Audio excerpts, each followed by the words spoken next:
शिव पिता परमात्मा, हम आत्माओं को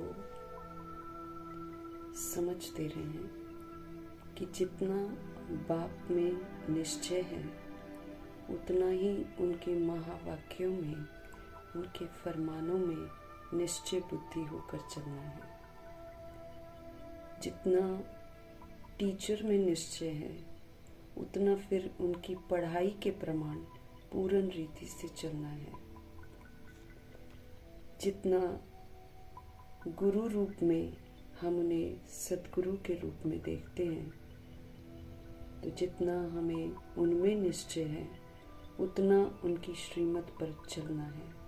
इसमें बहुत कमी है बाबा कहते हैं। तो 100% इस निश्चय की परीक्षा होनी है हमारी।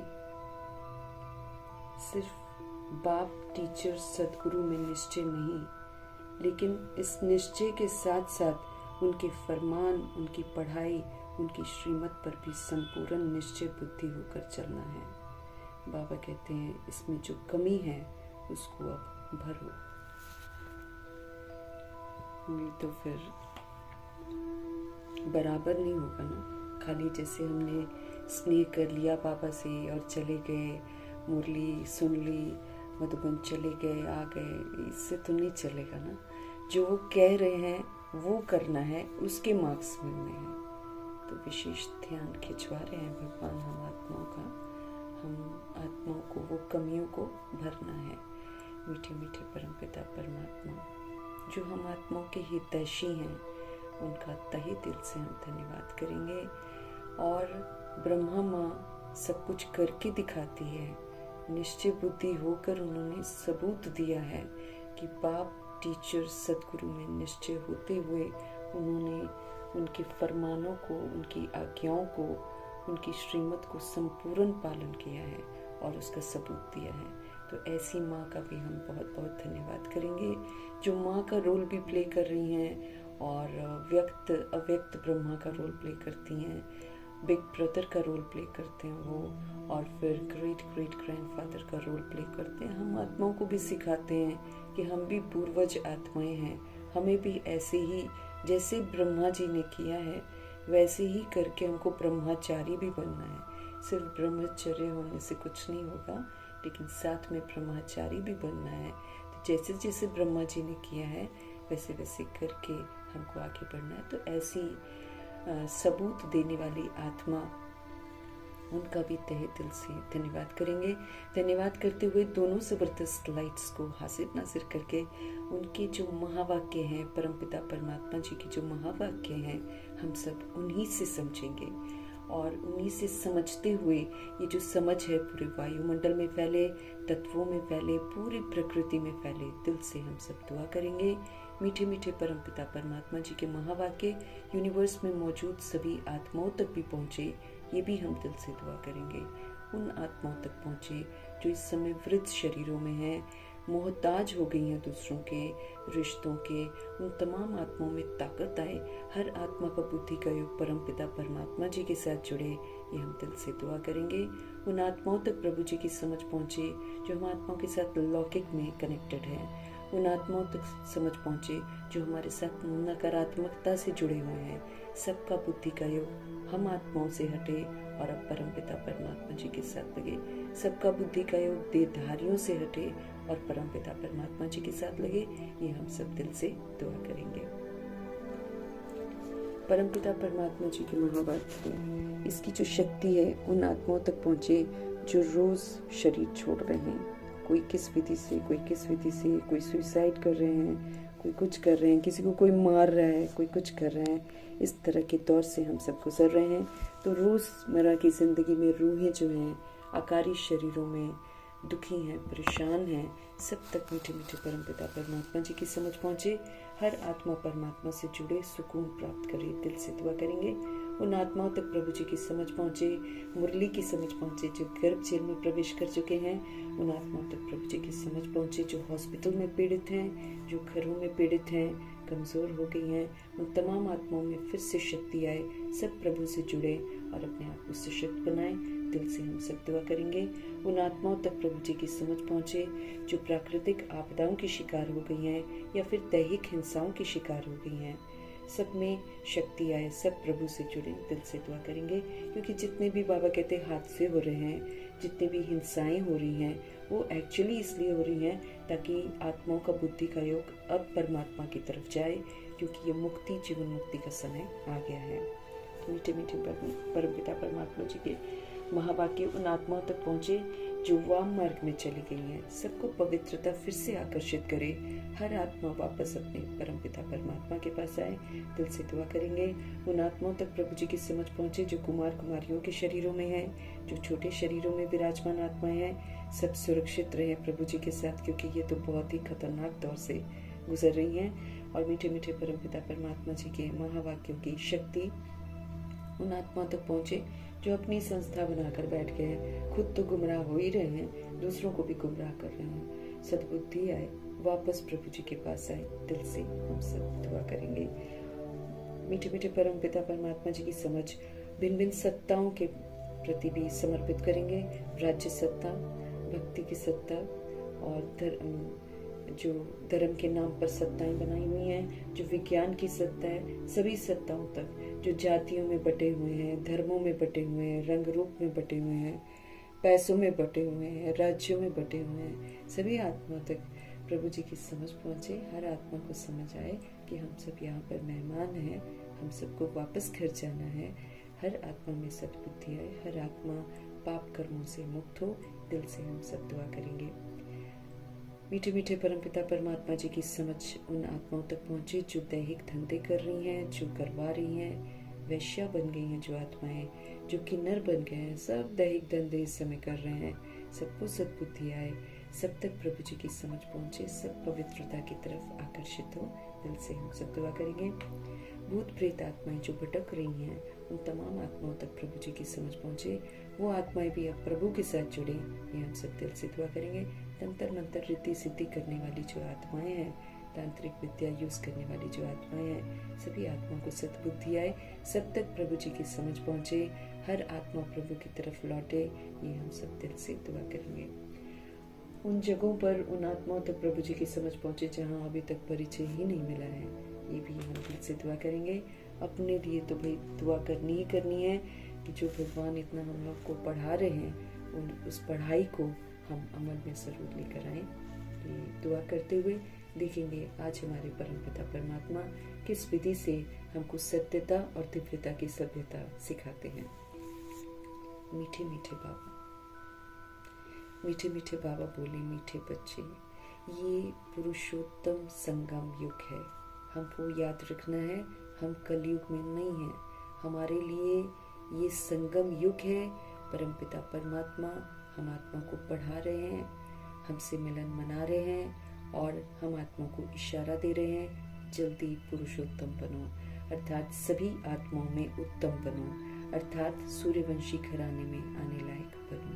हमको याद रखना है इस संगम युग का समय सिर्फ और सिर्फ मुझे इसीलिए मिला है, बाकी तो हमको निमित्त मात्र बस निभाना है, जितना जरूरी है उतना निभाना है, बाकी छोड़ देना है, क्योंकि उससे हमको कोई भी प्राप्ति नहीं होने वाली है। ये जो सच्ची कमाई हमको करनी है, इसमें ध्यान देना है, बाकी तो छोड़ छाड़ के हमको जाना है। जितना विस्तार करेंगे उतना छोड़ने में दिक्कत होगी, परेशानी होगी, बुद्धि का योग उसमें अटकेगा। जितना हम सूक्ष्म होते जाएंगे उतना हम फ्री हो जाएंगे। जैसे ब्रह्मा जी फ्री हो गए थे, सब कुछ प्रभु को सौंप के वो फ्री हो गए थे और सारा ध्यान उन्होंने अपनी पढ़ाई पर दिया और फिर विश्व महाराजन का मर्तबा प्राप्त किया। बाकी तो व्यर्थ ही है ना, सारा के सारा दुनिया में सब व्यर्थ जाएगा। इसीलिए मीठे मीठे परमपिता परमात्मा हम आत्मा को भिन्न भिन्न विधियों से समझाते रहते हैं कि ये पुरुषोत्तम संगम युग चल रहा है। पुरानी दुनिया बदल अब नई दुनिया बन रही है, ये बाबा हमको बता रहे हैं। दुनिया को नहीं मालूम है, दुनिया पुरानी दुनिया का विस्तार कर रही है, उसी में हम पैसा कमा ले, उसी में हम छीना झपटी कर लें, उसी में हम यहाँ से जमीन हथिया लें, वहाँ से जमीन हथिया लें, इस बात से बिल्कुल अनजान कि इसमें से एक रत्ती भर भी कोई आत्मा अपना नहीं सकती है, सिर्फ यूज कर सकती है, लेकिन उसको अपना नहीं बना सकती है। चाहे जितने मर्जी लोग मकान बना लें, बंगले बना लें, सब यहीं छोड़कर जाते हैं। अपने आप में सबूत है कि सब के सब किराएदार हैं इस सृष्टि रूपी ड्रामा में। हम सब सिर्फ यूज कर सकते हैं, सृष्टि का एहसान मान सकते हैं कि वो हम आत्मा को रहने दे रही है, वो हम आत्मा को सब कुछ प्रोवाइड करते आ रही है इतने समय से। कोई इतना लंबा मेहमान तो बनता ही नहीं है। सूर्यवंशी घराने की आत्माएं और चंद्रवंशी घराने की आत्माएं तो सबसे ज्यादा यहाँ पर रहती है और सबसे ज्यादा यूज करती है। इतना तो कोई मेहमान बनता ही नहीं। 5000 वर्ष कौन किसी के घर में जाकर मेहमान बनता है। हम तो कितने लंबे अरसे से यहाँ पर हैं। ठीक है, अगर किसी ने 84 जन्म नहीं पूरे लिए होंगे तो भी 80 जन्म 70 जन्म बहुत मायने रखता है। कब से इतने समय कौन रहता है किसी के घर में। तो अब तुमको एहसास होना चाहिए इतना हमने यहाँ पर यूज किया है। अब तो पल पल ईश्वरीय सेवा पर रहकर, बाबा की यादों में रहकर हमको अपने ऋण को उतारना है। वही हमने इतना यूज किया है। अब तो हमको सूक्ष्म होते चले जाना है। भगवान जी कहते खान पान भी तुम अपना सूक्ष्म कर दो, कम से कम यूज करो, क्योंकि बहुत यूज कर लिया है हमने। अब नहीं यूज करना है हमको। एक जन्म थोड़ी हमने इसको यूज किया है, कब से जब से आ रहे हैं तब से हम यूज कर रहे हैं। तो इसलिए ये समझना है कि ये संगम युग जो है ये अपने ऋण उतारने का समय चल रहा है। ये वो समय है जितना मैंने इस सृष्टि को बैड बनाया है उतना मुझे इसको अच्छा बनाने में सहयोग देना है। जितना मैंने इसमें अशांति फैलाई है उतनी मुझे शांति के वाइब्रेशन इसको देने हैं। जितना मैंने नफरत फैलाई है, जितना मैंने दुख फैलाया है, दुख लेकर दुख का चिंतन करके मैंने दुख फैलाया है, जितना मैंने दिल शिकस्तपन फैलाया है, अज्ञानता फैलाई है, शक्तिहीनता फैलाई है और दिव्यता को खत्म करके आसुरीपन जितना मैंने इसमें फैलाया है, मुझे अब उसको दिव्यता सत्यता की धारणा से, उसके सहयोग से मुझे इसको जो बैड मैंने किया है उसको खत्म करना है। इसके लिए मुझे समय मिला हुआ है। इसके लिए समय थोड़ी मिला है कि मैं यहाँ पर विस्तार करूंगी और यहाँ पर मैं रह लूंगी। उसका तो कोई भरोसा ही नहीं है। हम कितना समय रह लेंगे तो हमको भरोसा ही नहीं है। Any time. और हर कोई छोड़कर जाता है। हम हर किसी को देखते हैं जो शरीर छोड़कर जाता है, कुछ नहीं ले जा पाता है। ना अपनी देह भी उसकी नहीं होती है और ना कोई देह का विस्तार, ना कोई देह का संबंधी उसके साथ जाता है। सब क्या करते हैं, मरे हुए शरीर को जलाकर वापस आकर अपनी जिंदगी फिर जी रहे होते हैं। कौन रोता है किसके लिए, कौन सोचता है इसने मेरे लिए इतनी मेहनत करी थी, इसने मेरे लिए इतना किया। कौन सोचता है। आज तक कोई भी किसी के लिए कुछ नहीं सोचता है। हम आत्माएं उस समय बिल्कुल अकेले होते हैं। हम पछताते हैं, हम रोते हैं, फिर गर्भ जेल में जाते हैं, फिर भगवान से प्रार्थना करते हैं कि हम अब नहीं करेंगे, फिर से हम वही हरकतें करते हैं। तो ऐसे तो हम कितने जन्म करते हैं। लेकिन अब पुरुषोत्तम संगम युग में प्रभु जी ने हमको होश दिया है, हम क्या करते हैं। अब वो हमको समझ देते हैं हमको क्या करना है। समझते रहे बच्चे, तुम जितना भी चाह लो, पुरानी दुनिया ज्यादा चलने वाली नहीं है। ये अब बदल रही है। इसको बदलने में मुझे मदद करनी है। जितना मैं नए संस्कार को धारण करूंगी, जितना मैं नई दुनिया को बनाने में मददगार बनूंगी, उतना मैं पुरानी दुनिया को बदल रही हूँ। मुझे पुरानी दुनिया को बदलना है ना। कैसे बदलेंगे, जितना हम नया बनेंगे। तो बाबा हमको समझते रहे बच्चे, ये पुरुषोत्तम संगम युग है।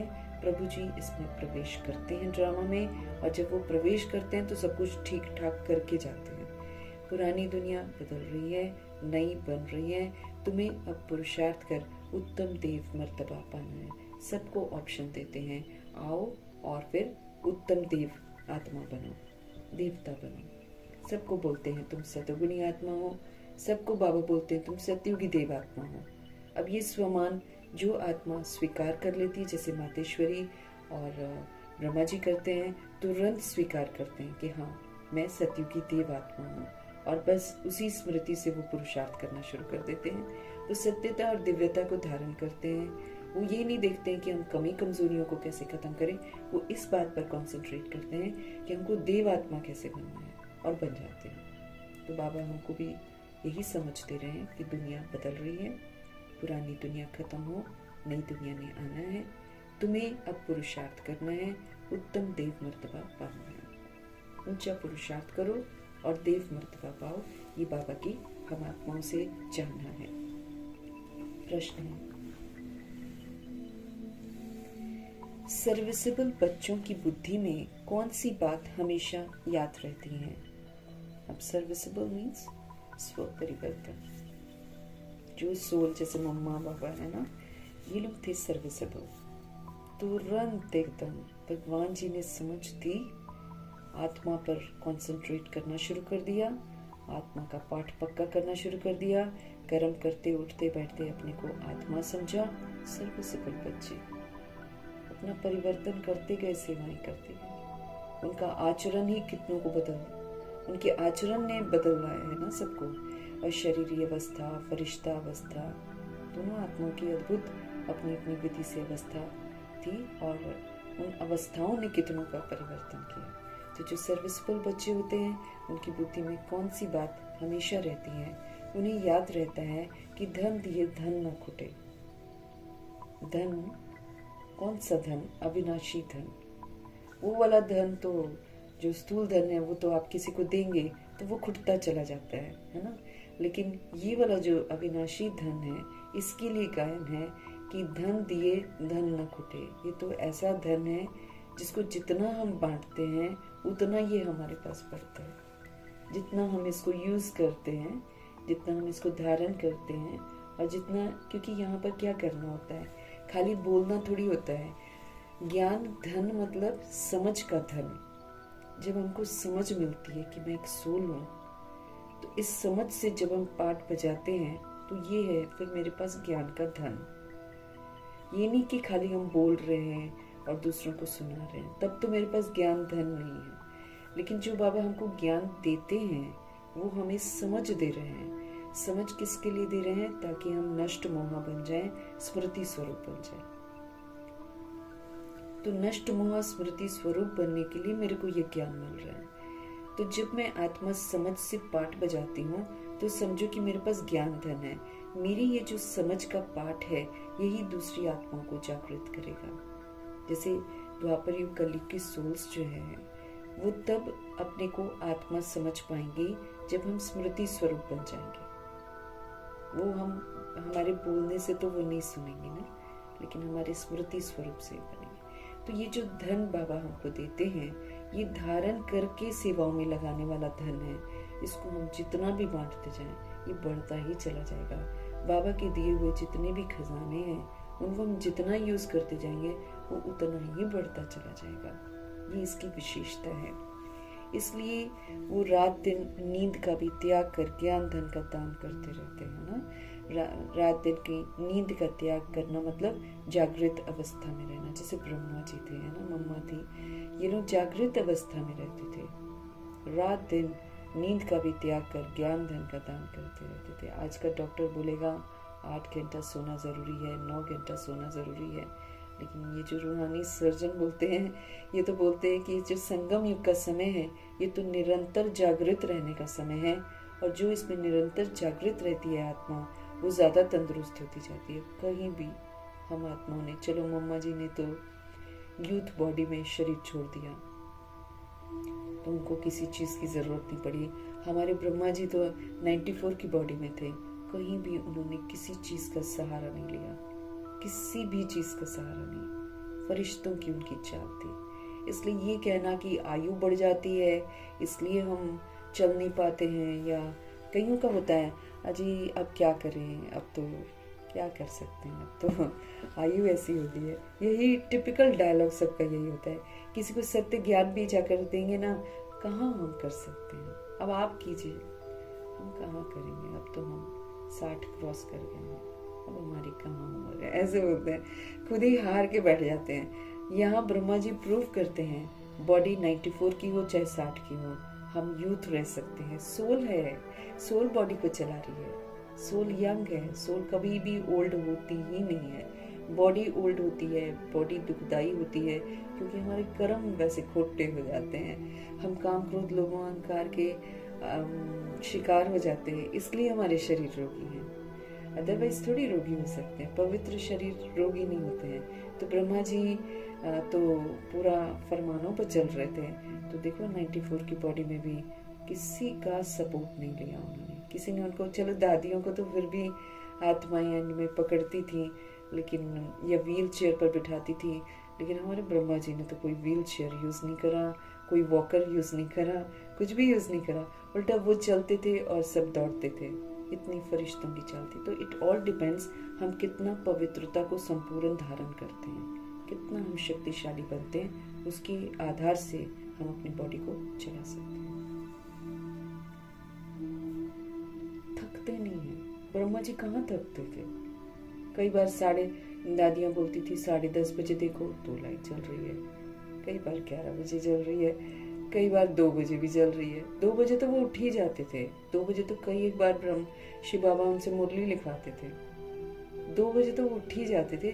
उसके पहले भी वो जागृत अवस्था में रहती थी। 1-2 घंटा आत्माएं विश्राम करती थी और उन्हें 1-2 घंटे में जो विश्राम करती थी ना, उसमें भी वो सेवा ही करती थी। उसमें अपने सारे जो पुरुषार्थ जो उनका होता था ना, वो रात को नींद में होता था। इतना निद्राजीत थे। और ब्रह्मा जी को तो फिक्र ही पड़ गई थी, भाई मुझे पूरे विश्व को जगाना है। वो अपने आप को ऐसा जिम्मेवार समझ रहे थे, क्योंकि वो सबसे पहले सृष्टि रूपी ड्रामा में आए। वो बदले तो सब बदला। इसीलिए वो अपनी जो जवाबदारी है उसको समझते हुए सदा निरंतर जागृत अवस्था में रहे। हम आत्माओं की तरह थोड़ी कि सारा दिन थोड़ा काम कर लिया, जी हम थक गए हैं, अब हमको तो भाई 8 घंटे की नींद चाहिए, उससे कम तो हम नहीं। इस प्रकार हम लोग ना संगम युग जो है, इसकी जो अहमियत है, ये जो भगवान हमारे साथ है, इसकी अहमियत को नहीं समझते हैं। इसलिए सोकर और खाकर भी आत्माएं ये समय को बिता रही हैं। लेकिन जो सर्विसेबल बच्चे होते हैं, जैसे ब्रह्मा जी और मातेश्वरी जी हैं, इनको सबसे टॉप मोस्ट मिलेंगे ना, क्योंकि ये वाकई सर्विसेबल सोल्स हैं। तो ये जो सर्विसेबल सोल्स हैं, ये रात दिन नींद का भी त्याग करके ज्ञान धन का दान करते ही रहते हैं। ये तो कभी थकते ही नहीं है। लेकिन अगर खुद में कोई अवगुण होगा ना, तो सर्विस करने का भी उमंग नहीं आ सकता है। अब ये आत्माएं जो हैं, दोनों आत्माएं, ये तो श्रीमत पर चल रही थी। बिल्कुल श्रीमत के अतिरिक्त तो कुछ सोचती ही नहीं थी। इसलिए इनके कब अवगुण खत्म हो गए पता ही नहीं चला। लेकिन अगर खुद में हमारे अवगुण होगा ना, तो फिर सर्विस करने का भी उमंग नहीं आ सकता कि सेवा करें ना, वो वाला उमंग, एंथुजियाज्म नहीं आ सकता। कब? जब हमारे अंदर अवगुण होते हैं। बाबा का साथ नहीं मिलता ना, फिर हमारे अंदर जब अवगुण होते ना, तो फिर बाबा का हमको साथ नहीं मिलता। तो रात दिन अथक होकर सेवा करना, तंदुरुस्त रहना, ये तो ब्रह्मा जी से सीखना चाहिए। एकदम तंदुरुस्त आत्मा तंदुरुस्त है।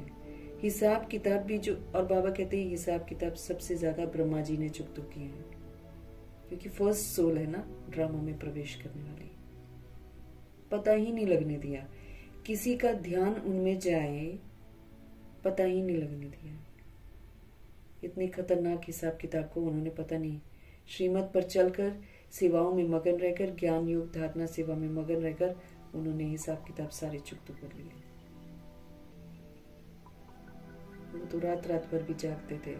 अगर किसी आत्मा को सकाश की जरूरत होती थी तो रात रात भर जाग कर सकाश देते थे। जनक दादी को रात रात भर जाग कर मम्मा और बाबा सकाश देते थे। इतनी तकलीफ थी उनको शुरू में।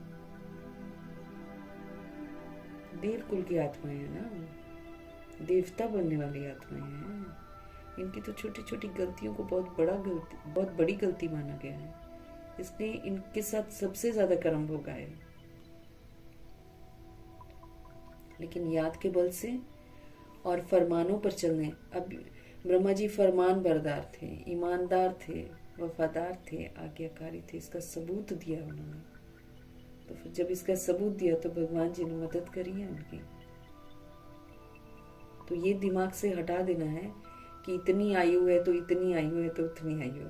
ब्रह्मा जी को देखिए 94 की बॉडी में किस विधि से उन्होंने पुरुषार्थ किया, किस विधि से निराकारी, निरअहंकारी, निर्विकारी बनने का सबूत देकर कर्मातीत बनकर उड़ गए। किसी से सेवा नहीं ली उन्होंने। ये तो मनमोहिनी दीदी बहुत ध्यान रखती थी ना, क्योंकि माँ बनेंगी ना उनकी, तो इसलिए कृष्ण की माँ बनेंगी, इसलिए उनका जो संस्कार है वैसा ही था यहाँ पर। देखो, लेकिन कितना भी ध्यान दे, कितना भी बाबा को बोले बाबा नहीं आप आराम करो, नहीं आप अभी वहां नहीं जाओगे, नहीं सुनते थे ना। बाबा अपना कार्य करते ही रहे, अथक होकर करते रहे, बीमारी में भी करते रहे। तो उमंग उन्हीं को आता है जो जिनमें अवगुण नहीं होते हैं। ये अवगुण फिर हमको खोटा बना देते हैं ना। आलस्य आ गया, सुस्ती आ गई, क्या करता है ये आलस्य और सुस्ती हमको? वो करेगा, अरे नहीं आराम कर लेते हैं, सारा दिन तो काम करना है, वहां भी जाना है, यहाँ भी जाना है, ऑफिस भी जाना है। इस चक्कर में आत्माएं कहाँ पढ़ती हैं उतना जितना उनको पढ़ना चाहिए। अब खुद के गले में ढोल बांधती हैं, विस्तार करती हैं, तो वो तो बाबा नहीं देखेगा ना कि आपने ढोल डाला हुआ है, आप बजा रहे हो, आप जॉब जा रहे हो, आप ये कर रहे हो, वो कर। बाबा थोड़ी ये सब देखेंगे। बाबा कहेंगे ये तो तुमने खुद के लिए करा है, ये तो तुमने देव भान में करा। बाबा तो ये देखेंगे कि भाई आत्मा को सुधारने के लिए तुमने क्या किया। हमारी एक एक चीज की चेकिंग होनी है, एक एक सूक्ष्म चीज की चेकिंग होनी है। अब हम उस पर बहानेबाजी मारेंगे कि हम जॉब करते हैं इसलिए हम नहीं पढ़ पाते, हम जॉब करते हैं इसलिए हम अमृत वेला नहीं कर पाते, हम बीमार हैं इसलिए हम ये नहीं कर पाते। कौन सुनेगा हमारी बात? कोई भी नहीं सुनने वाला। हम सोल्स हैं, हमको याद रखना है, हम अविनाशी हैं, हम यंग हैं, हम अपनी बॉडी को चला सकते हैं, हम अपनी बॉडी से हर कार्य करा सकते हैं। विस्तार का ढोल अगर मैंने गले में डाला है तो मुझे समय निकालना पड़ेगा अपने लिए। रात को निकालो, बाबा कहते कभी भी निकालो।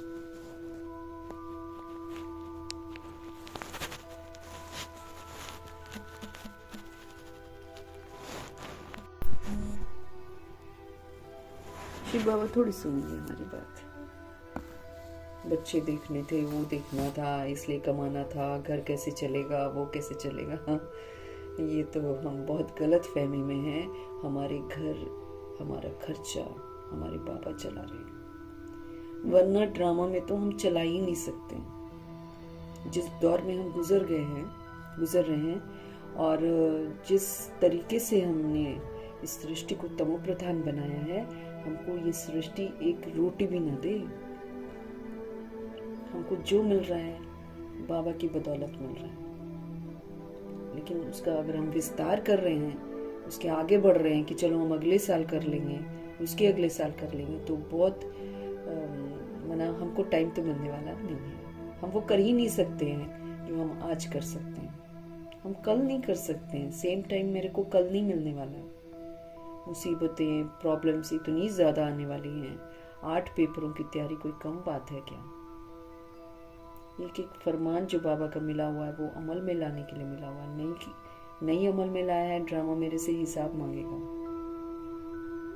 कि शिव पिता परमात्मा तो भूले है ना, वो हमको सजा नहीं देते, वो बस छोड़ के चले जाते हैं हमको। ये उनकी सबसे बड़ी हम आत्माओं के लिए सजा हो जाती है।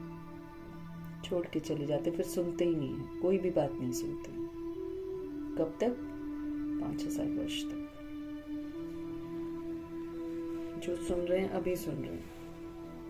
अभी हम अगर उनकी सुन लेते हैं तो अहो सौभाग्य, अगर हम नहीं उनकी सुनते हैं तो खून के आंसू बहाने के लिए हमको तैयार रहना है। हमारा कुछ भी हमारे काम तो आने वाला है नहीं, जितना मर्जी हम इकट्ठा कर लें। इसीलिए इससे पहले कि हम पछताएं, सर्विसेबल बनकर अपने अवगुणों को खत्म करने का बहुत अटेंशन रखना है।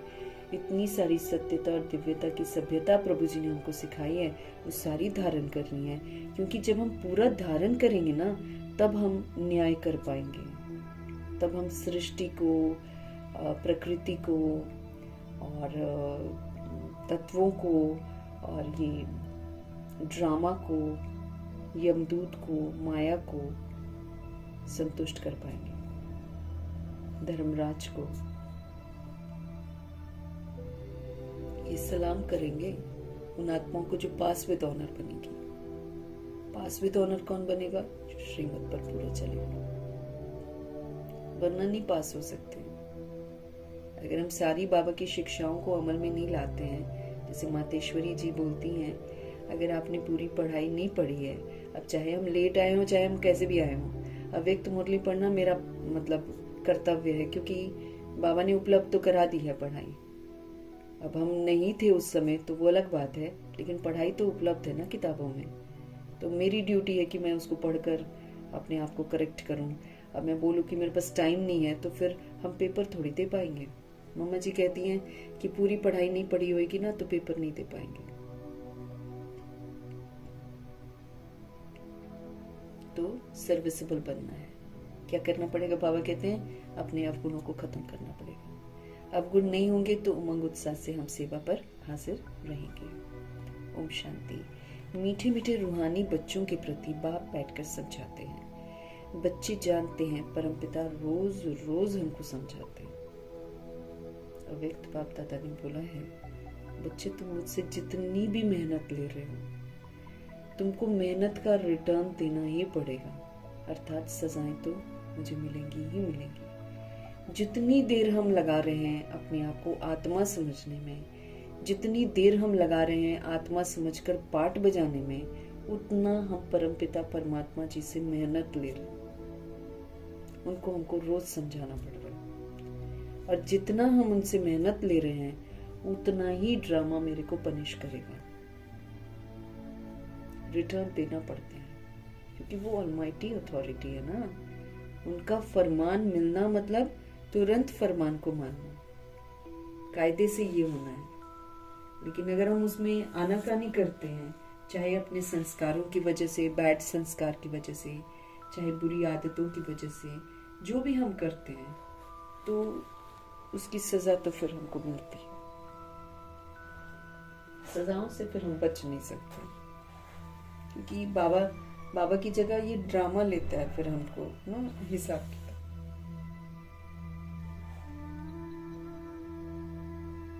हमको रोज बाबा बोलते हैं मीठे मीठे रूहानी बच्चों प्रति, है ना, हम कितना मीठा बने, कितना मीठा बने हम। अब जितना दिन में मिठास नहीं आ रही है हमारे में, उतने दिन का हिसाब लेकर ड्रामा। बच्चे जानते हैं परमपिता परमात्मा रोज रोज समझाते हैं। जैसे रोज रोज टीचर पढ़ाते हैं, बाप सिर्फ शिक्षा देंगे, बाप सिर्फ शिक्षा देंगे, संभालते रहेंगे, क्योंकि बाप के तो घर में ही बच्चे रहते हैं, माँ बाप साथ रहते हैं। तो बाप सिर्फ शिक्षा देंगे, संभालते रहेंगे, क्योंकि बाप के तो घर में ही बच्चे रहते हैं ना। जैसे मधुबन में रहते थे ना शुरू शुरू में, माँ बाप साथ रहते हैं ना। जैसे दुनिया वाले में भी अगर रहते हैं ना, माँ बाप अगर संभालते हैं, शिक्षा देते हैं, तो वो तो घर पे ही रहते हैं ना। उसके बारे में बाबा बोल रहे हैं। माँ बाप साथ रहते हैं, फिर बच्चे को बोलते हैं ऐसे नहीं करना चाहिए, वैसे नहीं करना चाहिए। अपने अपने तरीके से अपने को जो अच्छा लगता है ना वो वाली शिक्षा देते हैं। जो शरीर के माता पिता होते हैं, सबकी शिक्षाएं अलग अलग हैं। हर घर में माँ बाप अलग है, हर घर में बच्चे अलग है, हर घर में अलग अलग शिक्षा मिलती है। तो बाबा कहते हैं बाप सिर्फ शिक्षा देंगे, संभालते रहेंगे, क्योंकि बाप के तो घर में ही बच्चे रहते हैं, माँ बाप साथ रहते हैं। यहाँ तो ये वंडरफुल बात है, रूहानी बाप के पास तुम रहते हो। हम किसके पास रहते हैं? सुप्रीम रूह के पास, रूहानी बाप के पास तुम रहते हो। एक तो रूहानी बाप के पास मूल वतन में रहते हो, फिर कल्प में एक ही बार बाप आते हैं बच्चों को वर्षा देने के लिए, पावन बनाने के लिए। रहते हम सब मूल वतन में, वहां के रहने वाले हैं, लेकिन ऊपर हम बात ही नहीं करते।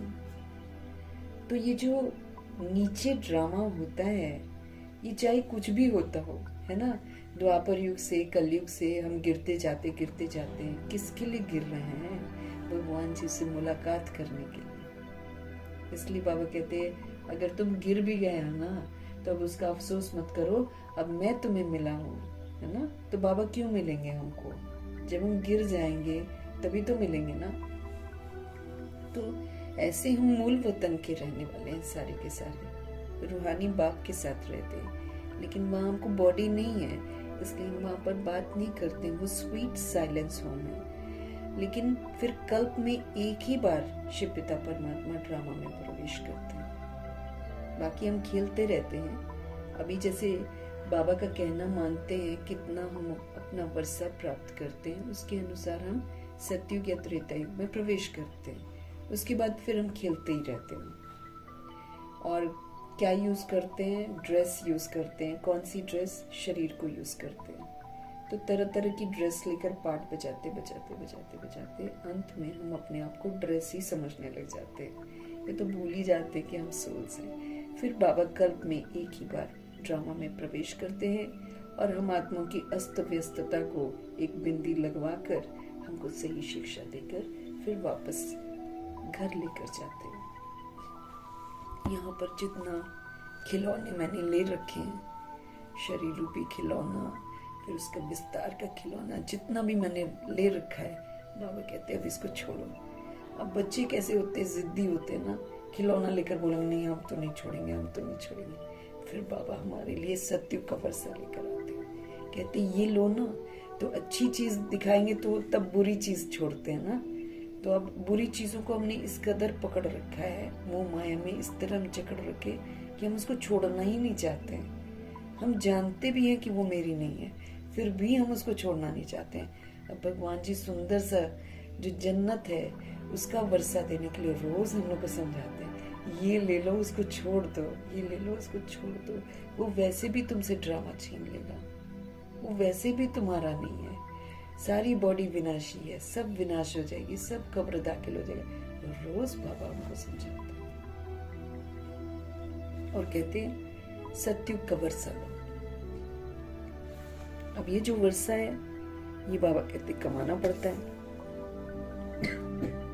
या ऐसे मुफ्त में कुछ भी ना मिलेगा हमको, इसको कमाना पड़ता है, उसके लायक बनना पड़ता है। सतयुग में जाने लायक बनना पड़ता है हमको। एक एक चीज, एक एक आचरण वहां का मुझे यहाँ पर धारण करना है, उसका सबूत देना है, और फिर बहुत काल तक देना है। सबसे बड़ी बात है, क्योंकि संस्कार बन रहा है ना। तो 63 जन्म का संस्कार 63 जन्म मैंने रिकॉर्डिंग करी हुई है, और सारी उल्टी रिकॉर्डिंग करी है। अब वो इतनी पक्की हो गई है कि हम तो अपने आप को ड्रेस ही समझ रहे हैं। अब उसके ऊपर मेरे को रिकॉर्डिंग करनी है कि मैं एक आत्मा हूँ, और जो इतनी रिकॉर्डिंग करी है, मेरा चाचा है, मेरा काका है, मेरा मामा है, मेरा ये है, मेरा वो है, वो सारी रिकॉर्डिंग के ऊपर बस एक ही रिकॉर्डिंग है, मुझे आत्मा का सिर्फ एक परमपिता परमात्मा है, सच्चाई। अब इस सच्ची रिकॉर्डिंग को करना, रिकॉर्ड, इसके लिए हमको मेहनत कराते हैं बाबा। मम्मा पापा तो अटेंशन रखते हैं, इसलिए वो अटेंशन वाला पुरुषार्थ करते हैं। हम आत्माओं के साथ बाबा मेहनत कर रहे हैं। मेरे पास रोज मुरली आ रही है तो मेरे में खामी है, तभी तो आ रही है। जिस दिन खामियां खत्म हो जाएंगी, कर्मातीत बन जाएंगे, हम शरीर छोड़ देंगे।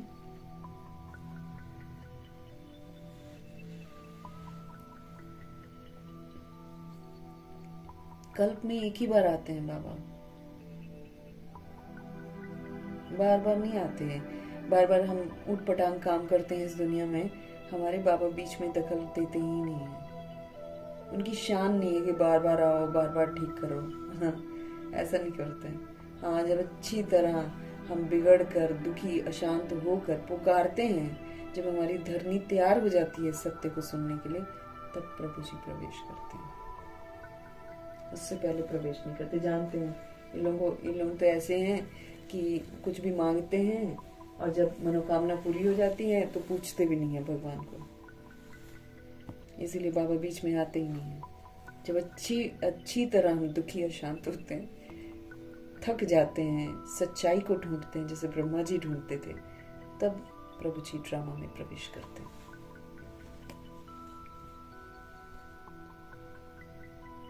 एक तो रूहानी बाप के पास मूल वतन में हम सब रहते हैं, फिर कल्प में एक ही बार बाबा आते हैं जब हम सृष्टि रूपी ड्रामा में पार्ट बजाते बजाते बजाते बजाते एकदम वर्थ नॉट अ पेनी बन जाते हैं। आज कोई वैल्यू है शरीर की? कोई किसी के टुकड़े करके, मतलब अद्भुत ड्रामा है ये कि इस समय हम देख रहे हैं कि बॉडी को तो कुछ समझते ही नहीं है लोग। कुछ गुस्सा आया, मार दो जी।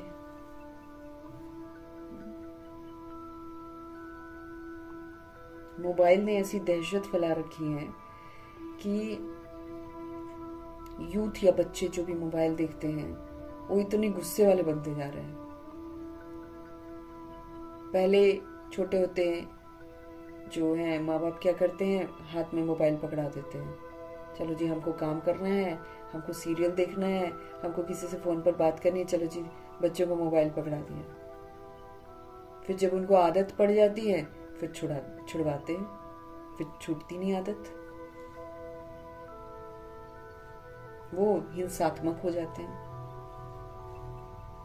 लोग सोचते हैं गेम खेल रहे हैं तो गेम तो सारी कुराफाती वाली गेम खेलते हैं। संस्कार कैसे बन रहे हैं? कुराफाती वाले, क्रोध वाले, बदले वाले, चोरी डकैती वाले, हिंसा वाले। अब बाबा तो हमको हिंसाओं से मुक्त कर रहे हैं। बाबा तो हमको कह रहे हैं कि हिंसा वाले संस्कार धारण ही नहीं करने हैं।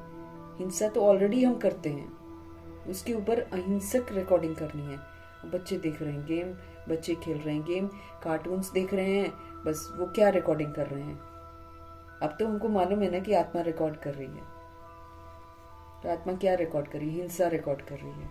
तो क्या करेगी? हिंसा ही तो करेगी, क्योंकि जो हम देख रहे हैं, जो हम कर रहे हैं, जैसे ही बाबा चले जाएंगे वो सारे संस्कार इमर्ज हो जाएंगे। एक बूंद भी बाबा को याद नहीं कोई कर सकता है। अगर अपना वक्त बर्बाद कर रहे हैं, एक बूंद भी भगवान को याद नहीं कर सकता है, क्योंकि वो रिकॉर्डिंग ही गड़बड़ कर रहा है। वो रिकॉर्डिंग इमर्ज हो जाएगी, उसको वही चीजें याद आएंगी, दिमाग उसी में चला जाएगा। फिर उसको फोन जब नहीं मिलेगा, उस समय फोन बंद हो जाएंगे, फोन नहीं मिलेगा तो आक्रोश में आ जाएगा। पागल खाना क्यों बनने वाला है? बाबा ने बोला है सारी दुनिया पागल खाना बनने वाली है। हम जा रहे हैं उस तरफ। सत्ताएं हमको पागल ही बनाने वाली है। सत्ताएं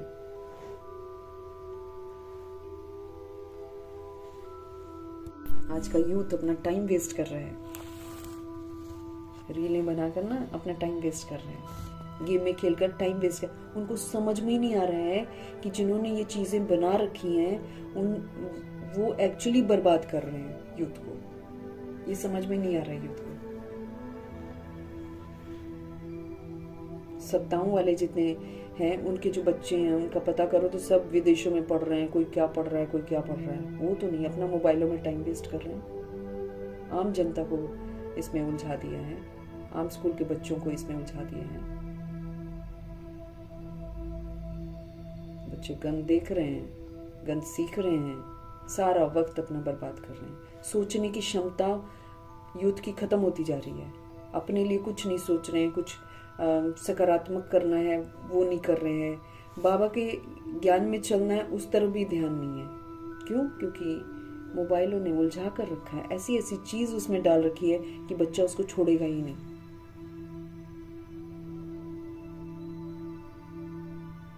संगम युग का अनमोल समय बर्बाद कर रहे हैं, जिसके लिए बाबा का डायरेक्शन है कि एक सेकंड भी इसका बर्बाद नहीं करना है। उसमें वो मोबाइलों के गुलाम बने पड़े हैं। तो पहले माँ बाप दे देते हैं, फिर बच्चे जब आउट ऑफ कंट्रोल हो जाते हैं फिर चिल्लाते हैं, चीखते हैं। फिर कहाँ सुनते? फिर चिल्लाने चीखने वाले माँ बाप को वो लोग जान से मार देते हैं। एक बार मोबाइल छीन कर देखो बच्चों से, आजकल जान से मार देंगे।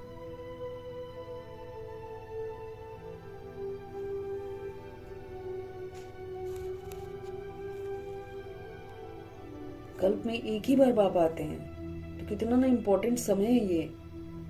बाबा बार बार बोल रहे हैं ये समय बड़ा अनमोल है, इसके एक एक सेकंड को श्रीमत पर चलकर सफल करो। नहीं, भगवान के विरुद्ध चलेंगे तो क्या हाल होने वाला है? सिवाय रोने धोने के और करेंगे क्या? सजाएं खाएंगे, पश्चाताप करेंगे, कौन सुनेगा? कोई भी नहीं सुनने वाला। सोल पावरफुल सोल है ना। अगर हमको बीमारियां भी आती हैं, अगर हमको कुछ भी आता है, तो भगवान ने क्या सिखाया हमको? हमको हील करना है। हम पावरफुल बीइंग्स हैं। कैसे कोई चीज हमारे पर हावी हो सकती है? हम अपने आप को हील कर सकते हैं। उसको नहीं करके फिर एक्सक्यूजेस देंगे, उसकी वजह से भाई उसकी वजह से गलत काम कर सकते हैं, गलत काम कर सकते हैं। फिर उसकी वजह से तो सब चीजों में हम लोग को वैसा बन जाना चाहिए, नील बन जाना चाहिए कि कोई भी चीज खेलने में भी हमारा बुद्धि नहीं लगना चाहिए। ये मायावी दिमाग सबके अंदर घुस जाता है। वक्त बर्बाद करते हैं ना, तो बहुत सारे एक्सक्यूजेस बना लेते हैं, इसकी वजह से, उसकी वजह से।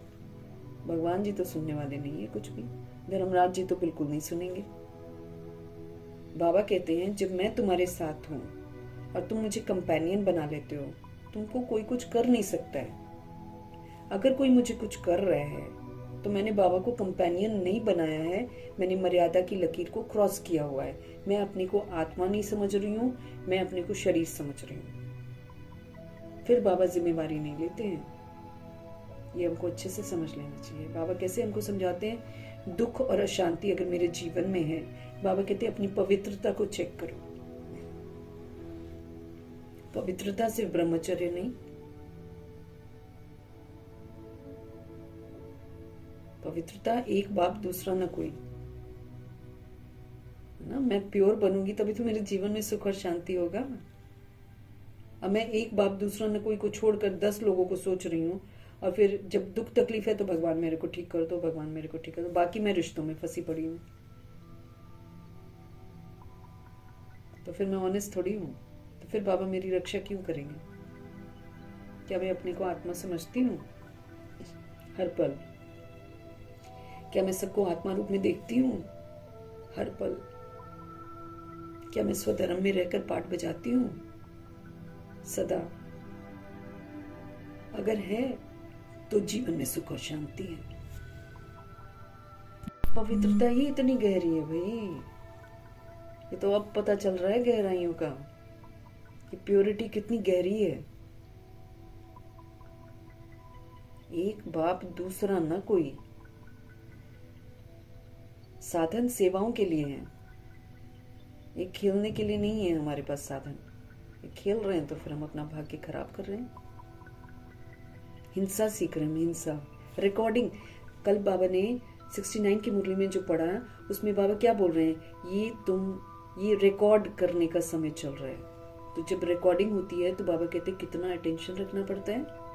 सारा जहान मुझे देख रहा है कि मैं क्या कर रही हूँ, चाहे मैं बंद कमरे में क्यों न कर रही हूँ। सारा जहान, सारे जहान की आत्माओं की नजर हम पर है। हम जो कर रहे हैं वही वो लोग भी कर रहे हैं। तो अगर मैं सारा दिन टाइम वेस्ट कर रही हूँ, मेरी वजह से कितना यूथ टाइम वेस्ट कर रहा है, सबकी सजाएं मेरे सिर पर।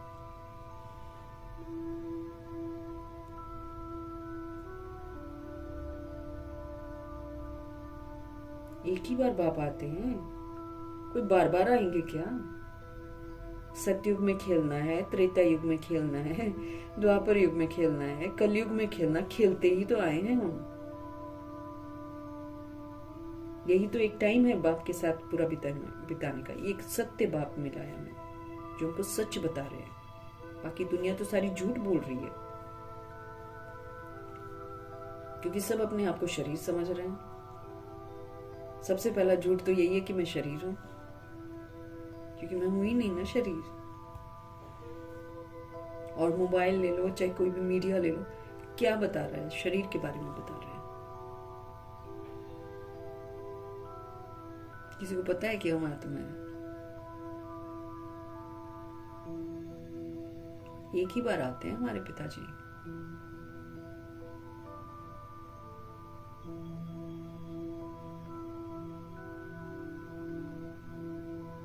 किस लिए आए हैं बाबा? वर्षा देने के लिए आए हैं, पावन बनाने के लिए आए हैं। हम पतित हैं। और कितनी देर के लिए आए हैं? कितना थोड़ा समय रह गया, 90 वर्ष खत्म हो गए। अब ये बाकी के वर्ष, इसमें पूरी सृष्टि का परिवर्तन होना है, इसमें कृष्ण ने आना है।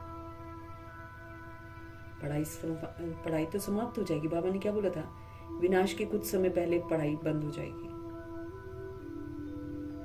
तो बंद होने का टाइम आ गया है। उसके बाद तो हम पुरुषार्थ कर ही नहीं सकते हैं।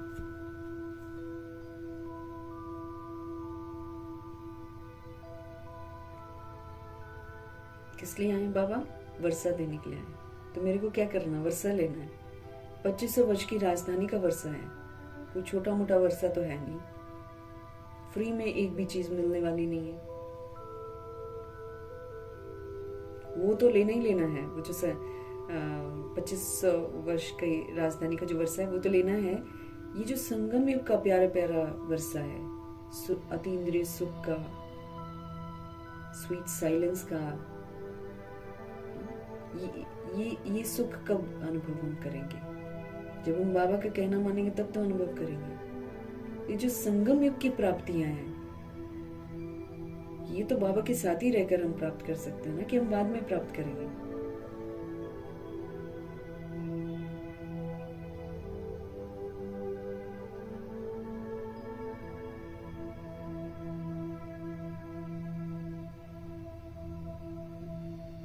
और पावन बनाने के लिए आए हैं। समझ मिली हुई है कि हम लोग सब पतित हैं। हम तो कह नहीं सकते कि हमने कुछ नहीं किया, हम सभी पतित हैं। पावन बनाने के लिए आए हैं बाबा, सुख और शांति देने के लिए आए हैं। सारी अनुभूतियां सत्युग की मुझे यहां पर करनी है। मुक्ति भी यहां पर अनुभव करनी है, जीवन मुक्ति भी यहाँ पर अनुभव करनी है, और लंबे अरसे तक करनी है, क्योंकि संस्कार बनाने हैं। मुक्ति में हम कैसे? बिंदी है, सतुगुणी बिंदी है। वो सतुगुणी बिंदी भी यहाँ पर बनना है। फिर सत्युग में हम क्या है? 16 कला संपूर्ण, संपूर्ण निर्विकारी और सर्वगुण संपन्न, मर्यादा पुरुषोत्तम, संपूर्ण अहिंसक। ऊंची क्वालिफिकेशन है ये। इसमें मुझे क्वालिफाई करना है, उसके लिए मुझे टाइम मिला है कि इधर उधर भाग दौड़ करने के लिए मिला हुआ है। भाग दौड़ हम अपनी सरदर्दी खुद ही ले रखी है हमने। उसके लिए कोई नहीं सुनने वाला कि हमने बच्चों को पाला है, हमने बच्चों के लिए कमाया है, हमने घर बनाने के लिए कमाया था, हमने बच्चों के लिए कमाया था। वो तो कोई सुनने वाला नहीं है, न देखने वाला है, और न किसी के काम आने वाला है। ये रहते हुए जो 10 वर्ष हैं, जिसमें पूरा सृष्टि परिवर्तन होना है, इसमें बच्चे बड़े हो जाएंगे क्या? कोई इंजीनियर डॉक्टर बन जाएगा क्या? अनपढ़ गवार बनाने वाली सत्ता है, सबको अनपढ़ और गवार बना रही है मोबाइलों में उलझाकर। आत्माएं समझ नहीं रही हैं इसमें।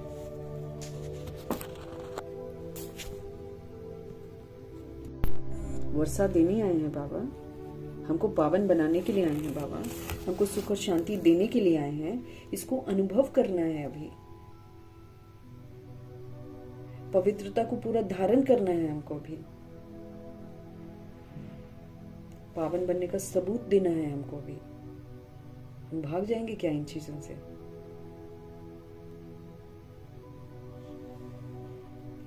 सुख व शांति देने के लिए है, तो सुख और शांति भी उनसे कमाना है। नहीं कमाएंगे क्या? नहीं कमाएंगे तो जाएंगे कहां से हम सुख शांति की दुनिया में? तो जरूर नीचे आकर देंगे ना हमको सारा कुछ। इसमें ही मनुष्यों का मुझारा है कि भगवान कैसे आ सकते हैं। और भगवान अगर आ सकते हैं तो कृष्ण में आएंगे, नहीं तो जीसस में आएंगे, नहीं तो इब्राहिम में। मतलब वो अपने अपने तरीके से सोच रहे हैं, हनुमान जी बनकर आएंगे, ऐसा लोग सोचते हैं। ब्रह्मा जी को देखकर सबको प्रॉब्लम है, क्योंकि ब्रह्मा भी उन्होंने बनाया हुआ 3 मुख वाला।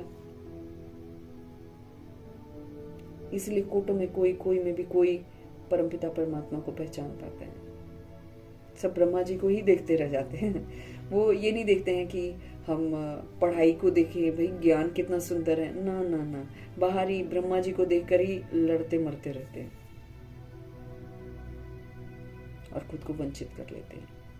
सारा मुंझारा ब्रह्मा जी को लेकर है। गायन भी है, साधारण तन में प्रवेश करते हैं। अब साधारण तन कहां से उड़कर तो नहीं आता है ना। कहते हैं साधारण तन में प्रवेश करते हैं, तो बाबा कहते हैं साधारण तन कहीं से उड़कर आएगा क्या? कोई यहाँ पर मौजूद होगा, उसी का तो आधार लेंगे बाबा।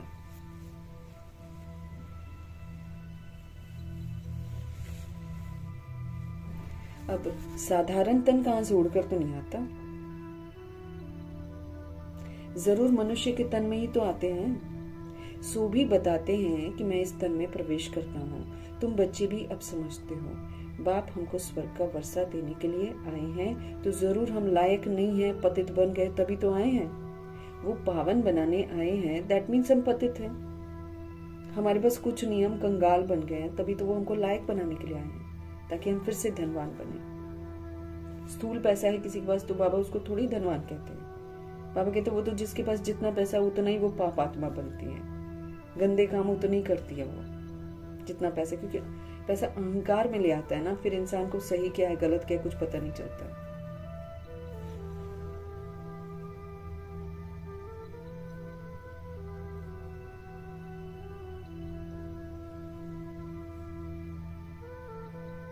बाप हमको स्वर्ग का वर्षा देने के लिए आए हैं, तो जरूर हम लायक नहीं हैं, हम पतित बन गए तभी तो आए हैं। सब कहते भी हैं पतित पावन आओ, आकर हम पतितों को पावन बनाओ। बाप कहते हैं मुझे कल्प कल्प पतितों को पावन करने की ड्यूटी मिली हुई है। प्रभु जी की ड्यूटी ही ये है कि जब सब पतित बन जाते हैं तो उनको पावन बनाना है। हे बच्चों, अब इस पतित दुनिया को पावन बनाना है। पुरानी दुनिया को पतित, नई दुनिया को पावन कहेंगे। पुरानी दुनिया जो है वो पतित है और नई दुनिया पावन है।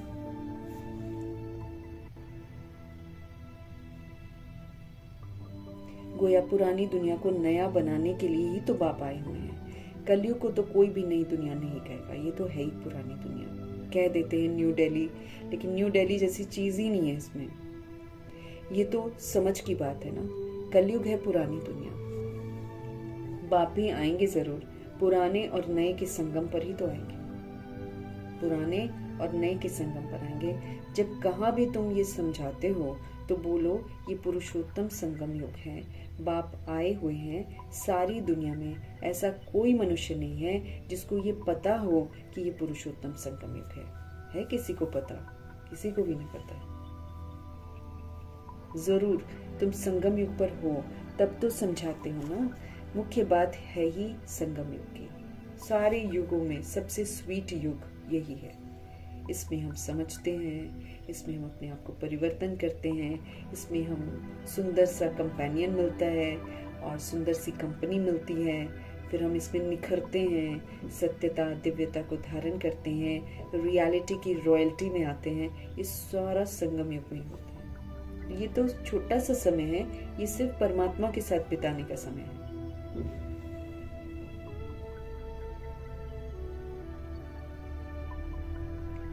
पॉइंट्स भी बहुत जरूरी है बाबा कहते हैं, है ना। बाबा जो पॉइंट्स हमको बताते हैं उसका मनन चिंतन, उसमें मगन रहना बहुत जरूरी है। जो बात कोई नहीं जानते हैं वो समझानी पड़े। इसलिए बाबा ने कहा था ये जरूर लिखना है कि अब जो है ये जो समय चल रहा है ये पुरुषोत्तम संगम युग का समय चल रहा है। नए युग अर्थात सतयुग के चित्र भी हैं। मनुष्य कैसे समझे कि ये लक्ष्मी नारायण सतयुगी नई दुनिया के मालिक हैं। बाबा कहते हैं किसी तरीके से सबको समझाना है कि लक्ष्मी नारायण जी जो हैं जिनकी पूजा करती हैं आत्माएं, वो सतयुगी नई दुनिया के मालिक हैं। और बाबा इस समय ऐसा सभी आत्माओं को बना रहे हैं, शिक्षा दे रहे हैं। उनके ऊपर अक्षर जरूर चाहिए, पुरुषोत्तम संगम युग। ये जरूर लिखना है क्योंकि यही तो मुख्य बात है। मनुष्य समझते हैं कलयुग में तो अभी बहुत वर्ष पड़े हैं, बिल्कुल ही घोर अंधियारे में सब हैं। तो समझाना पड़े कि नई दुनिया के मालिक ये लक्ष्मी नारायण हैं। ये है पूरी निशानी। तुम कहते हो इस राज्य की स्थापना हो रही है, गीत भी है नवयुग आया, अज्ञान नींद से जागो। ये तुम जानते हो। अब संगम युग है, इनको नवयुग तो नहीं कहेंगे, इसको नया युग नहीं कहेंगे, इसको संगम युग कहेंगे, क्योंकि इसमें हम पुरानापन छोड़ते हैं और नयापन धारण कर रहे होते हैं। तो इसको नया युग नहीं कह सकते हैं। संगम को संगम युग ही कहा जाता है। इसमें आत्मा परमात्मा से मिलती है, शिक्षित होती है और खुद को परिवर्तन करती है। ये है ही पुरुषोत्तम संगम युग, जबकि पुरानी दुनिया खत्म होकर नई दुनिया स्थापन होती है। पुरानी दुनिया फिनिश हो जाएगी और नई दुनिया स्थापन होगी। मनुष्य से देवता बन रहे हैं, हम सब राजयोग सीख रहे हैं। देवताओं में भी उत्तम मर्तबा है ही किसका? लक्ष्मी नारायण जी का। इस समय हम राजयोग सीख रहे हैं, राजा बनकर परमपिता परमात्मा से योग लगाकर स्वराज्य अधिकारी बन रहे हैं। अपनी ही शरीर रूपी राजधानी, अपनी कर्मचारी, ये जो क्या नाम है, कर्म इंद्रियां और सूक्ष्म शक्ति, मन बुद्धि संस्कार, इसको कंट्रोलिंग पावर, रूलिंग पावर के साथ, श्रीमत की लगाम के साथ इसको कायदे से फिर से ठीक कर रहे हैं। तो हम इसलिए राजयोग सीख रहे हैं। तो बाबा कह रहे हैं मनुष्य से देवता बन रहे हैं, राजयोग सीख रहे हैं। देवताओं में भी उत्तम मर्तबा है ही किसका? लक्ष्मी नारायण का।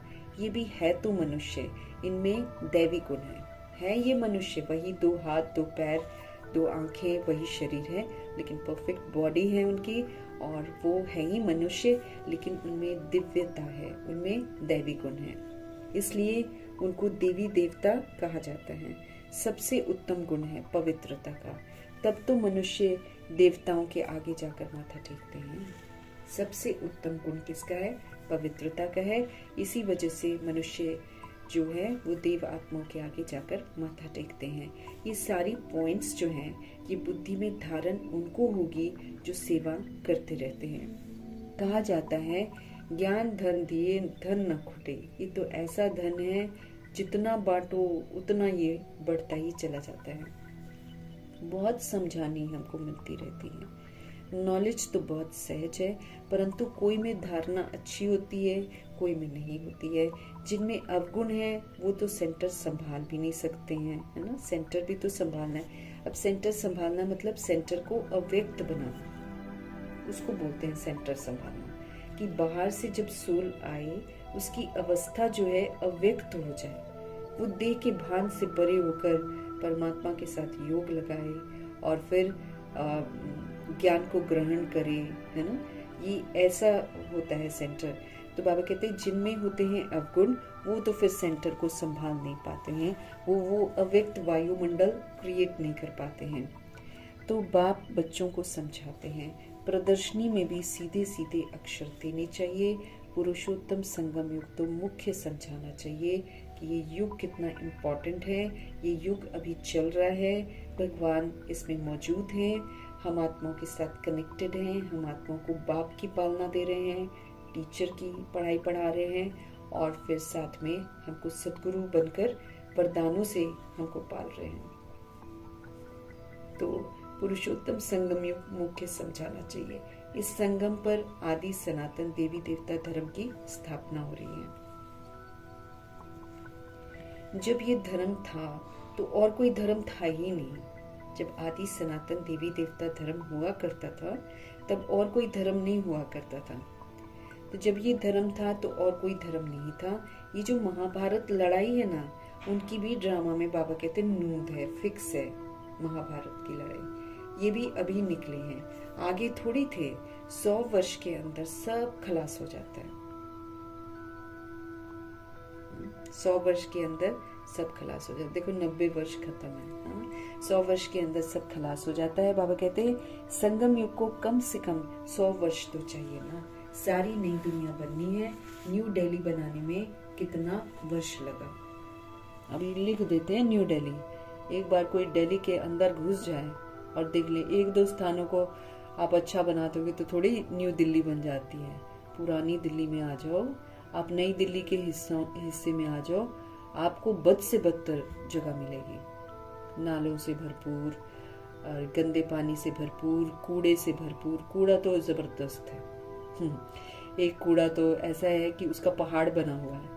वो दूर से हम लोग पहले देखते थे तो मेरे को वो पर्वत लगता था, माउंटेन लगता था, लेकिन अभी पता चला कि वो कूड़े का पहाड़ है। सत्ता क्या करती है, जब लोग कूड़ा फेंक रहे होते हैं तब नहीं देखती है, जब अच्छा खासा बन जाएगा ना फिर उसको तोड़ती है। अब उसको तोड़ रहे हैं, उसको तोड़ने में कितना खर्चा पब्लिक का ही खींचेंगे। और इधर कई जगहों पर है, खुली जगह है, लोग अपने वो जो सफाई करने वाला आता है लेकर जाता है, जो उसको नहीं देते हैं, 50 रुपया भी नहीं देंगे। और खुला मैदान जहाँ है ना वहाँ पर ढेर लगाए जा रहे हैं, लगाए जा रहे हैं। अब जिस दिन पूरा इस बात से इतना अनजान कि हम कोई बीमारियां होंगी, हमें ही मच्छर काटेंगे, इस बात से बिल्कुल अनजान। अपना घर साफ होना चाहिए, आसपास साफ होना चाहिए। उठा के सारा का सारा एक पार्क टाइप की जगह है उसमें फेंके जा रहे हैं। जब वो पहाड़ बन जाएगा और इर्द गिर्द सारे घर हैं, इर्द गिर्द सारे घर बने हुए हैं, कितने बदबू में लोग रह रहे हैं। लेकिन वही है, गाड़ियां आती नहीं है लेने वाली और लोग 50 रुपया 60 रुपया खर्चा करना नहीं चाहते हैं, इसलिए फ्री की जगह में फेंक रहे हैं। तो न्यू दिल्ली तो किसी भी एंगल से नहीं है, जगह जगह गंद भरा पड़ा है। तुम समझते हो भारत में ही नई दुनिया होती है, फिर पुरानी खलास हो जाएगी, कुछ तो रहती है ना, प्रलय तो नहीं होती है। क्योंकि प्रभु जी आकर पहले ही स्थापना कर देते हैं, विनाश के पहले स्थापना प्रभु जी कर देते हैं, इसलिए प्रलय नहीं होती है। अब ये जो इतना गंदा गंदा सब कुछ है ये सारा खत्म होगा और उधर कृष्ण जी जन्म ले लेंगे सुंदर सी धरा पर। ये सब बातें बुद्धि में है कि प्रलय नहीं होती है। अभी ये संगम युग का टाइम है, नई दुनिया में जरूर ये देवी देवता थे, फिर यही होंगे, फिर से देवी देवता यहाँ पर आएंगे। ये है राजयोग की पढ़ाई, इसमें हम राजयोग पढ़ते हैं। इसमें बाबा हमको समझ देते हैं कि हम आत्मा जो है, हम राजा हैं, और ये जो शरीर है ये हमारा एक इंस्ट्रूमेंट है, ये जो कर्म इंद्रियां हैं ये हमारी प्रजा है, और सूक्ष्म शक्ति हमारे मन बुद्धि संस्कार हैं। अब राजा बनकर परमपिता परमात्मा के साथ योग लगाकर उनसे पावर लेकर हमको अपनी कर्म इंद्रियों को चलाना है, इनको शीतल बनाना है, अपने मन बुद्धि संस्कार को कायदे से चलाकर इसको सशक्त बनाना है। तो ये सारी पढ़ाई जो है ये राजयोग की पढ़ाई है। अगर कोई डिटेल में नहीं समझा सकते हैं तो फिर बाबा कहते एक बात उनको बता दो कि परम पिता परमात्मा जो सबका पिता है, उनको तो सब याद करते हैं, है ना। तो वो हम सब बच्चों को कहते हैं तुम पवित्र बन। नहीं, बाबा कह रहे हैं परम पिता, उनको ये बोलो कि परम पिता परमात्मा जिसको सारी दुनिया याद करती है, दुख में तो हर कोई याद करता है, तो परम पिता परमात्मा जो सबका पिता है उनको तो सब याद करते हैं।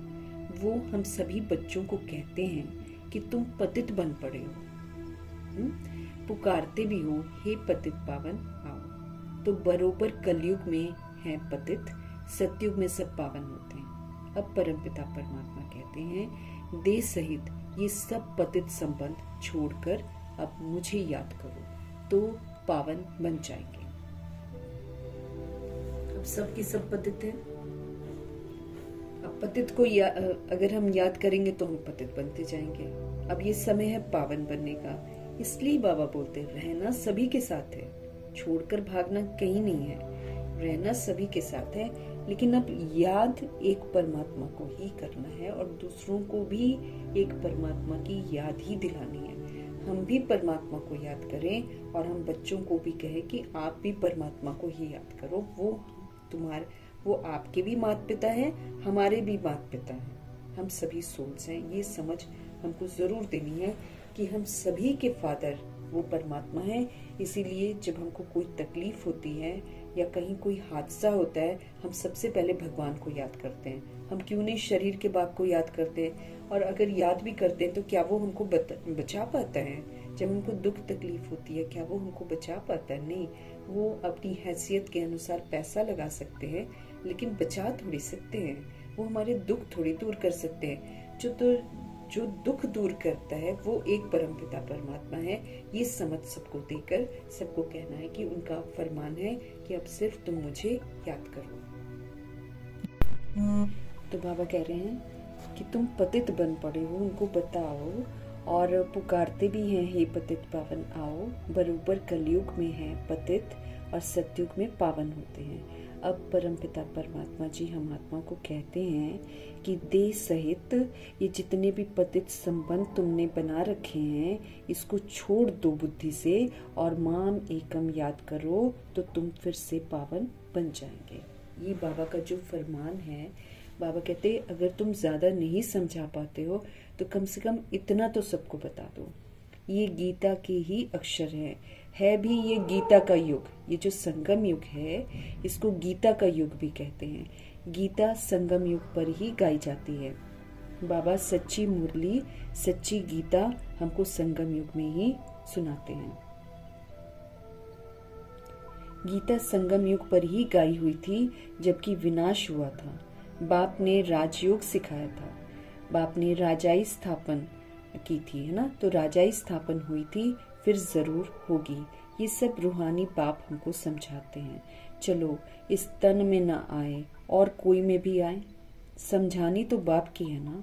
हम इनका तो नाम लेते नहीं है, हम तो सिर्फ बतलाते हैं कि बाप कहते हैं कि मुझे याद करो तो तुम पावन बनकर मेरे पास चले आएंगे। बोलो कि हम ब्रह्मा जी के बारे में भी कुछ नहीं बोल रहे हैं आपको, हम तो सिर्फ आपको ये बोल रहे हैं कि भगवान ये कहते हैं कि मुझे याद करो तो तुम पावन बनकर मेरे पास चले आएंगे। कितना सहज है, सिर्फ मुझे याद करो और 84 के चक्र का ज्ञान बुद्धि में हमारे हो।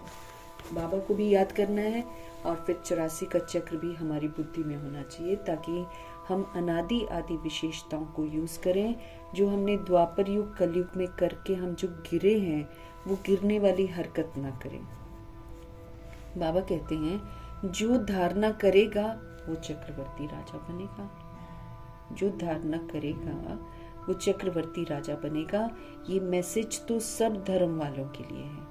ये कोई ऐसा नहीं है कि हिंदू के लिए है, नहीं, मुस्लिम के लिए भी है, सिख के लिए भी है ना, और क्रिश्चियन के लिए भी है। तो हम अपने आप बने हैं ना, ये भगवान जी ने तो किसी को नहीं बनाया था ऐसा, है ना। आत्मा अपने आप शरीर बदल बदल के अपने आप को क्रिश्चियन बोलती रहती है, कभी सिख बोलती रहती है, पहनावे बदल लेते हैं और अपने आप को कहते हैं हम ये है ना। शरीर वैसे ही होते हैं सबके, लेकिन बस पहनावे बदल लेते हैं, कुछ बैप्टाइज कर लेते हैं। जैसे सिख हैं तो वो अमृत छक लेंगे और क्रिश्चियन लोग होते हैं तो पानी पीकर बैप्टाइज कर लेते हैं। मुस्लिम्स लोग सिर्फ मेल को ही करते हैं चेंज, फीमेल तो फिर वैसी ही होती है। फिर फीमेल कहाँ से फिर मुस्लिम हो गई, है ना। मेल में थोड़ा सा चेंज ले आते हैं। और फिर हिंदू तो बस हिंदू का क्या कहना है, क्योंकि वो तो कितनों को भगवान कह देते हैं। तो ये सब तो हम सब खुद बनते हैं ना। लेकिन अब परमपिता परमात्मा तो निराकार आत्माओं से बात कर रहे हैं। निराकार आत्माएं तो परम धाम निवासी हैं, उनका कोई ये दैहिक धर्म नहीं होता है। इसलिए ये जो प्रभु जी का मैसेज है ये तो सभी धर्म वालों के लिए है। घर तो सभी को जाना है, जितना मर्जी विस्तार कर ले हम और जितना मर्जी हम हिंदू मुस्लिम सिख ईसाई कहकर लड़ ले, आत्मा को तो शरीर यहीं पर छोड़ना है। जो शरीर के भान से वो अपने आप को अलग करती है वो तो यहीं पर छूटेगा, आत्मा को वापस घर जाना है। इसीलिए ये ज्ञान सभी सोल्स के लिए है। और ये जो पास्टर होते हैं, ये कोई भी हो ना, उनको बाप का संदेश दे सकते हो। सबको तुमको खुशी का बहुत पारा चढ़ना चाहिए कि परम पिता परमात्मा कहते हैं कि अब सिर्फ तुम मुझे याद करो तो तुम्हारे जो पाप कर्म है वो विनाश हो जाएंगे। कितना इजी तरीका बाबा बताते हैं। तो इसलिए बाबा कहते हैं तुमको तो बड़ी खुशी होनी चाहिए, ना कोई पैसा लगेगा ना कुछ लगेगा।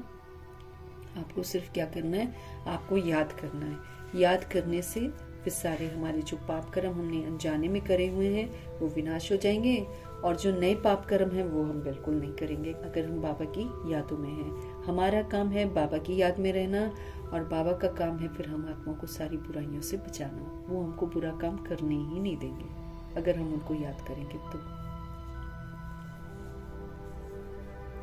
सबको यही याद करो, बाप का पैगाम सभी को सुनाना ही नंबर 1 सर्विस है। अगर हम सभी को प्रभु जी का संदेश सुना देते हैं तो बाबा उसको नंबर 1 सर्विस कहते हैं। गीता का युग भी अभी है, बाप आए हैं, इसलिए वही चित्र शुरू में रखना चाहिए। जो समझते हैं कि हम बाप का पैगाम दे सकते हैं तो फिर तैयार रहना चाहिए। दिल में आना चाहिए कि हम भी अंधों की लाठी बने। समझ से सभी के सभी अंधे हैं, सब नास्तिक हैं, सब समझ से अंधे हैं। हम भी समझ से अंधे थे, बाबा ने हमको रास्ता दिखाया है, प्रकाश दिया है। तो अब हमको दूसरी सोल्स जो अंधी हैं, बेसमझ हैं, उनको भी पैगाम देकर सही दिशा दिखानी है। ये पैगाम तो कोई को भी आप दे सकते हो। बीके का नाम सुनकर ही डरते हैं कई लोग, है ना। बोलो हम सिर्फ बाप का पैगाम देते हैं, हम और कुछ नहीं करने आए हैं। परम पिता परमात्मा कहते हैं मुझे याद करो बस। हम किसी की ग्लानि नहीं करते हैं। बाप कहते हैं माँ में कम याद करो, मैं ऊंच ते ऊंच पतित पावन हूँ। मुझे याद करने से तुम्हारे जितने पाप कर्म है ना, सारे विनाश हो जाएंगे। ये नोट करो, ये बहुत काम की चीज है। हाथ पर व बाह पर अक्षर लिखाते हैं ना, ये भी लिख दो कि हमको याद करना है, याद से मेरे विक्रम विनाश होंगे। इतना सिर्फ बताया तो भी रहम दिल कल्याणकारी बनो। इतना भी हमने बता दिया ना, तो हम रहम दिल कहलाएंगे, हम कल्याणकारी कहलाएंगे। अपने से प्रण करना चाहिए, सेवा तो जरूर करनी है, फिर हमको आदत पड़ जाएगी। यहाँ भी तुम समझा सकते हो, यहाँ भी तुम चित्र दे सकते हो। ये है पैगाम देने की चीज। लाखों बन जाएंगे, ये जो चित्र है लाखों बन जाएंगे। घर घर में जाकर पैगाम देना है। पैसा कोई दे न दे, बोलो बाप तो है ही गरीब निवास। हमारा फर्ज है घर घर में पैगाम देना। ये बाप दादा, इनसे ये वर्षा मिलता है। ये बाप दादा है और इनसे ये वर्षा मिलता है। 84 जन्म ये लेंगे, इनका ये अंतिम जन्म है। हम ब्राह्मण हैं, सो फिर देवता हम बनेंगे। ब्रह्मा जी भी ब्राह्मण हैं। प्रजापिता ब्रह्मा अकेला तो नहीं होगा ना, तो जरूर ब्राह्मण वंशावली भी तो होगी। ब्रह्मा सो विष्णु देवता, ब्राह्मण है चोटी। वही देवता, वही क्षत्रिय, वही वैश्य, वही शूद्र बनते हैं। कोई जरूर निकलेंगे जो तुम्हारी बातों को समझेंगे, है ना। कोई कोई समझेंगे। पुरुष भी सर्विस कर सकते हैं। सवेरे उठकर मनुष्य जब दुकान खोलते हैं तो कहते हैं सुबह का साईं। तुम भी सवेरे सवेरे जाकर बाबा का पैगाम सुनाओ। बोलो तुम्हारा धंधा बहुत अच्छा होगा। तुम साईं को याद करो तो 21 जन्म का वर्षा मिलेगा। अब यहाँ पर साईं कौन है? शिव पिता परमात्मा। इस विधि से लोगों को बताना है कि अब तुम उनको याद करो तो 21 जन्मों का वर्षा मिलेगा। अमृत वेले का टाइम अच्छा होता है। आजकल कारखानों में माताएं भी बैठकर काम करती हैं। ये बैच भी बनाना बहुत सहज है। तुम बच्चों को तो रात दिन सेवा में लग जाना चाहिए, नींद हराम कर देनी चाहिए। बाप का परिचय मिलने से मनुष्य तो धन के बन जाते हैं, रिच बन जाते हैं। तो फिर बाबा कहते हैं आपको भी ये परिचय सबको देना चाहिए। तुम किसको भी पैगाम दे सकते हो। तुम्हारा ज्ञान तो बहुत ऊंचा है। बोलो हम तो एक को याद करते हैं। क्राइस्ट की आत्मा भी उनका बच्चा थी। आत्माएं तो सभी उनके बच्चे हैं। वही तो गॉड फादर कहते हैं कि और कोई भी देहधारियों को अब मत याद करो, मत याद करो, क्योंकि सब पतित हैं। अब हम उनको याद करेंगे तो हम भी पतित ही बनेंगे। अब सब दुखी हैं, अशांत हैं, उनको याद करेंगे तो हम भी दुखी बन जाएंगे, हम भी अशांत हो जाएंगे। अब इससे तो मेरा भी नुकसान, उसका भी नुकसान, उसका दुख अशांति और बढ़ जाएगा। शिव पिता को याद करेंगे, हम भी पावन बनेंगे। फिर दूसरे को भी शिव पिता परमात्मा की याद दिलाएंगे, वो भी पावन बनेंगे। तो फायदा ही फायदा। और देहधारियों को याद करने से घाटा ही घाटा। बाबा हमको समझ दे रहे हैं कि और कोई भी देहधारियों को मत याद करो। तुम अपने को आत्मा समझकर माँ में कम याद करो तो तुम्हारे पाप कर्म विनाश हो जाएंगे और तुम फिर कहाँ जाओगे? मेरे पास आ जाओगे। मनुष्य पुरुषार्थ करते ही किस लिए हैं? घर जाने के लिए, मुक्ति पाने के लिए। लेकिन जाता कोई भी नहीं है। देखा जाता है बच्चे अभी बहुत ठंडे हैं, इतनी मेहनत पहुंचती नहीं है बाबा के पास कि बच्चे मेहनत कर रहे हैं। बच्चे बहाना करते रहते हैं, इसमें बहुत सहन भी करना पड़ता है, सहन करना पड़ता है भी हर चीज को। अब हम सही रास्ते पर चल रहे हैं, कहाँ पर? बाबा कहते पराये राज्य में बैठकर। हम बैठे हैं रावण के राज्य में और कर रहे हैं राम राज्य का पुरुषार्थ। हम बैठे हैं रावण राज्य में और रावण की मत को छोड़कर हम चले हैं निराकार राम की मत पर चलने के लिए, तो रावण हमें तंग तो करेगा ना। तो इसलिए बाबा कहते सहन तो करना ही पड़ता है। तरह तरह की बातें आती हैं, तो इसमें बहुत सहन भी करना पड़ता है। धर्म स्थापक को कितना सहन करना पड़ता है। जितने भी क्राइस्ट ले लो, है ना, और इब्राहिम ले लो, ये सब जितने भी लोग आए थे ना, इनके समय में इनका विरोध बहुत करते थे लोग।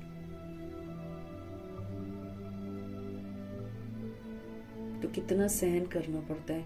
क्राइस्ट के लिए भी कहते हैं कि उनको क्रॉस पर चढ़ाया। तुम्हारा काम है सभी को संदेश देना। उसके लिए युक्तियां बाबा बताते रहते हैं।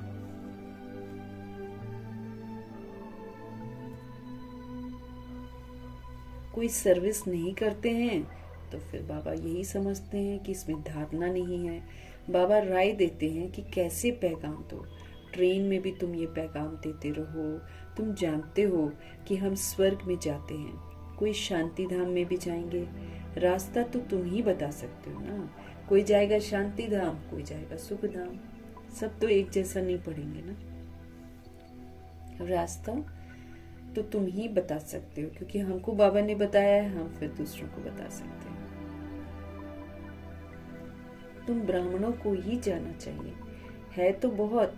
ब्राह्मणों को कहाँ तो रखेंगे ना। ब्राह्मण देवता क्षत्रिय प्रजापिता ब्रह्मा की औलाद तो जरूर होंगे।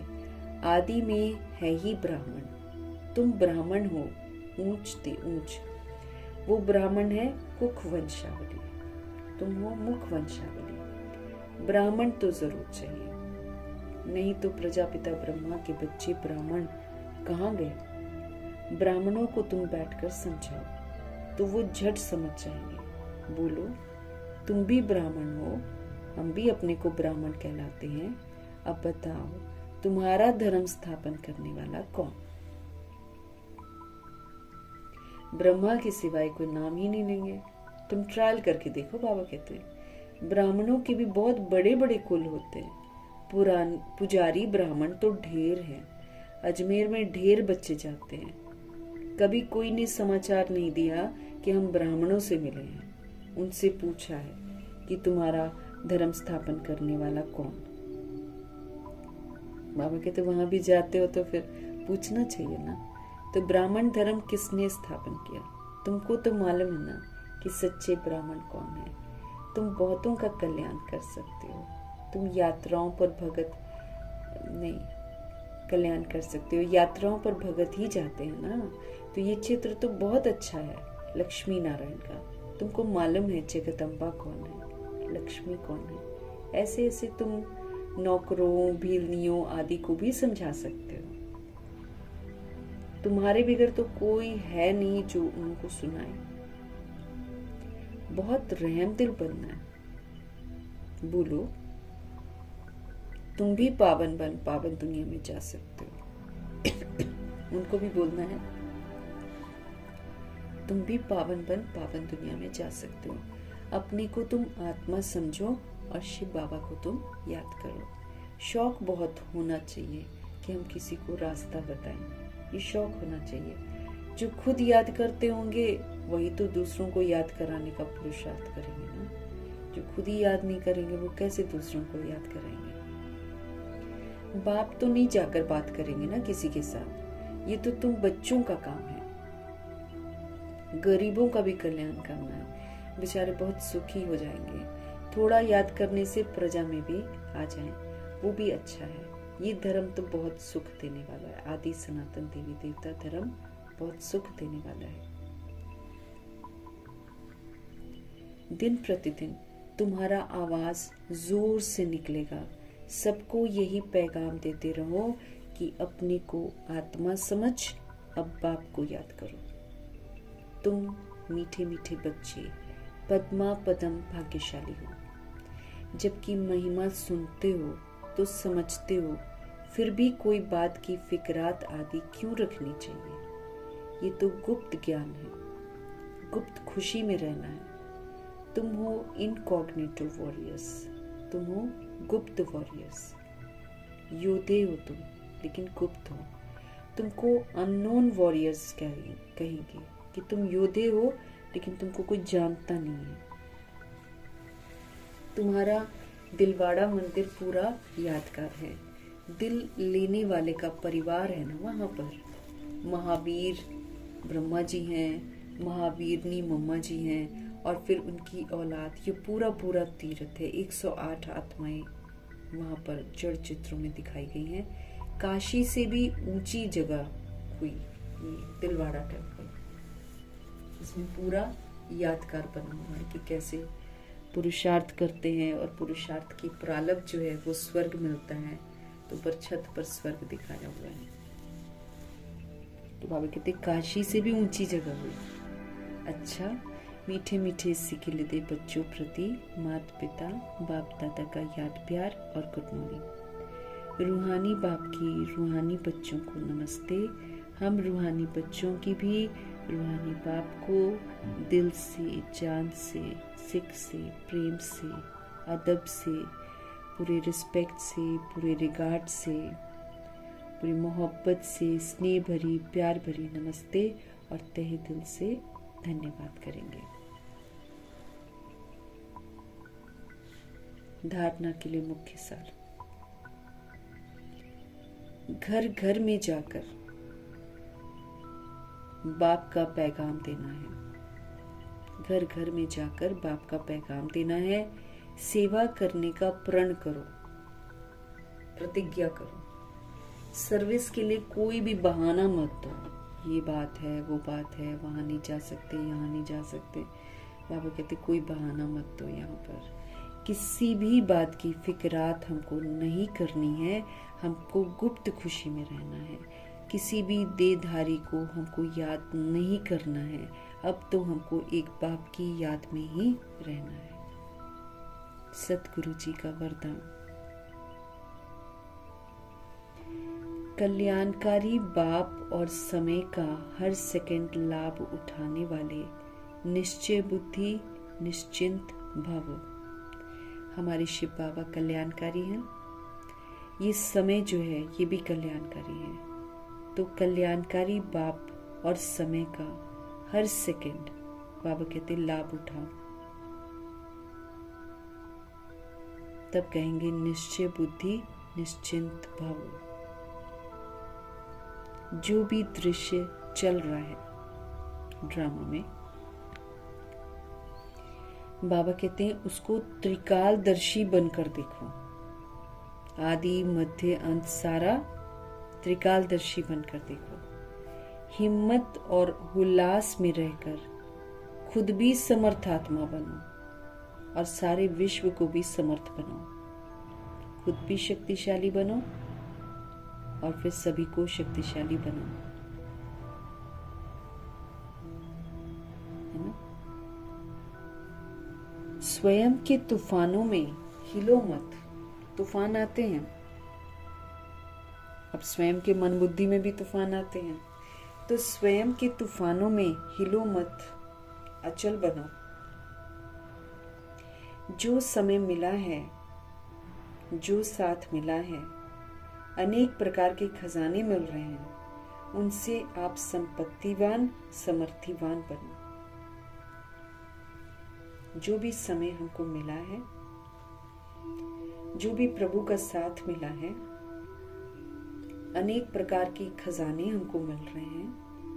बाबा कहते हैं उन खजानों को आप यूज करो, रिच बनो, संपत्तिवान बनो और समर्थिवान बनो, पावरफुल बनो। देना भी तो है ना फिर सबको। पहले खुद संपन्न बनना है, फिर सबको संपन्न बनाना भी है। सारे कल्प में ऐसे वाले जो दिन हैं फिर आने वाले नहीं हैं। इसलिए अपनी सारी चिंताएं बाप को देकर निश्चय बुद्धि बनकर सदा निश्चिंत रहो। कल्याणकारी बाप और समय का हर सेकंड आप लाभ उठाओ। समय की अहमियत, युग की अहमियत को दर्शाते हुए बाबा वरदान दे रहे हैं कि बाबा कल्याणकारी है, ये समय कल्याणकारी है, इसका हर सेकंड लाभ उठाओ, डायरेक्शन प्रमाण इसको सफल करो, निश्चय बुद्धि होकर रहो, निश्चिंत होकर रहो। क्योंकि जब निश्चय बुद्धि निश्चिंत रहेंगे ना, तभी हम इसका लाभ उठा पाएंगे। नहीं तो निश्चय को डावाडोल करने के लिए तो माया बार बार आएगी, परिस्थितियां बार बार आएंगी, तो हम तो डावाडोल हो जाएंगे। इसीलिए निश्चय बुद्धि होकर रहना है और निश्चिंत रहना है।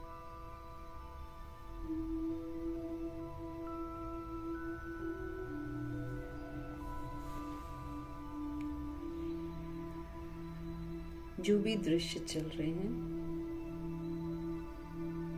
उसे त्रिकालदर्शी बनकर देखो। हिम्मत और उल्लास में रहकर खुद भी पावरफुल सोल बनो और विश्व को भी पावरफुल बनाओ। स्वयं के जो तूफान आते हैं उसमें हिलना नहीं है, उसमें अचल रहना है। जो भी समय हमको मिला है, जो भी साथ हमको मिला है, अनेक प्रकार के जो हमें खजाने मिल रहे हैं, उनसे हमको संपत्तिवान और समृद्धिवान बनना है। समय कल्याणकारी है, तो जो समय हमको मिला है, जो परमात्मा का साथ हमको मिला है और जो तरह तरह के खजाने हमको मिल रहे हैं, उनसे रिच बनो, उनसे पावरफुल बनो। सारे कल्प में ऐसे वाले जो दिन हैं फिर आने वाले नहीं हैं। इसलिए अपनी जितनी भी चिंताएं हैं वो बाप को देकर निश्चय बुद्धि बनकर निश्चिंत रहो। ये वाले जो दिन हैं, संगम के दिन हैं, प्रभु के साथ के जो दिन हैं, ये फिर आने वाले नहीं हैं। इसलिए अपनी सारी जो वरीज है, चिंताएं हैं, वो बाबा को दे दो। पूरा उन पर विश्वास रखो। निश्चय बुद्धि बनकर हमेशा निश्चिंत रहो। जो होना है बिल्कुल एक्यूरेट होना है, सृष्टि परिवर्तन होना है, अच्छे के लिए होना है।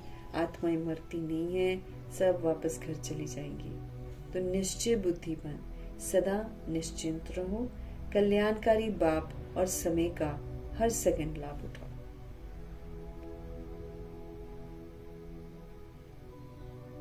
बाबा कल्याणकारी है और समय जो है इसका हर सेकंड का लाभ उठाओ। श्लोक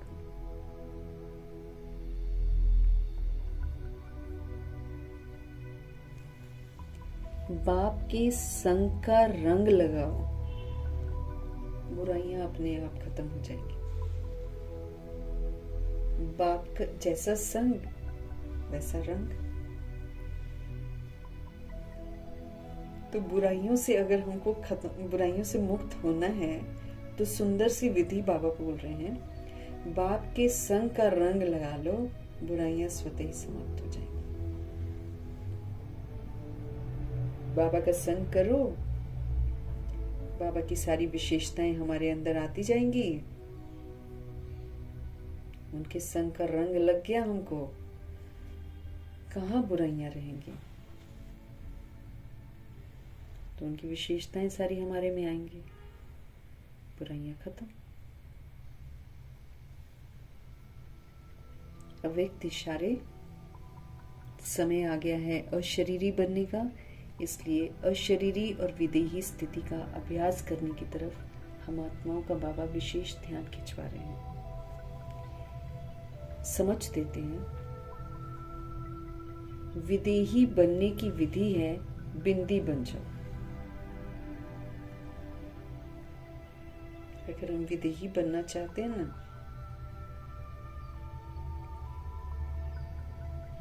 तो विदेही बनने की विधि है बिंदी बन जाओ, फुल स्टॉप।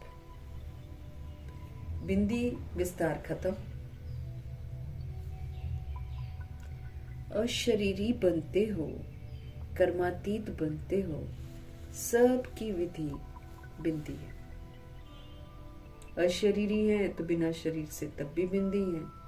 विदेही है, आत्मा बनकर पाठ बजा रहे हैं तब भी बिंदी है। कर्मातीत बनते हैं, सबके साथ हिसाब किताब चुकतू खत्म, बिंदी है। तो बाबा कहते हैं विदेही बनने की विधि है बिंदी बनना।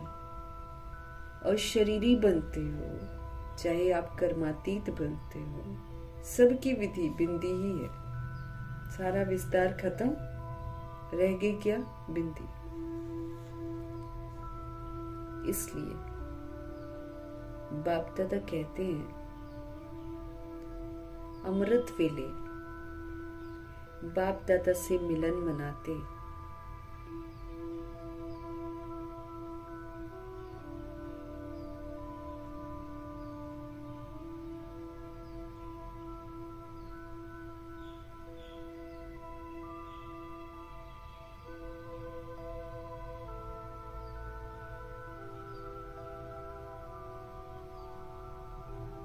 बाबा क्या समझते रहे? सबकी विधि बिंदी है। इसलिए बाप दादा कहते हैं अमृत वेले बाप दादा से मिलन मनाते। उसमें भी देह का भान हमको छोड़ना है। बाप दादा से मिलन मनाते, रू रिहान करते। जब कार्य में आते हो ना, तो पहले 3 बिंदियों का तिलक मस्तक पर लगाओ और चेक करो कि किसी भी कारण से ये जो स्मृति है कि मैं आत्मा बिंदी, मेरा बाबा बिंदी, ड्रामा बिंदी, ये जो स्मृति का तिलक है ये मिट तो नहीं जाता है। अविनाशी अमिट तिलक रहे। जो भी स्मृतियां बाबा हमको दिलाते हैं वो तिलक है। अब ये जो तिलक है ये दिखता नहीं है। जैसे दुनिया में स्थूल तिलक लगाते हैं, जब हम ध्यान नहीं देते हैं ना, तो कभी कभी फोरहेड पर हाथ लगाकर यूं ही जो टीका लगा होता है, तिलक लगा होता है, उसको मिटा देते हैं या टेढ़ा कर देते हैं, कुछ कर देते हैं ना, तो मिट जाता है वो तिलक। ये तो अविनाशी स्मृतियों का तिलक है। बाबा जो स्मृतियां दिलाते हैं वो कोई थोड़े टाइम का तिलक नहीं होता है, वो परमानेंट तिलक होता है।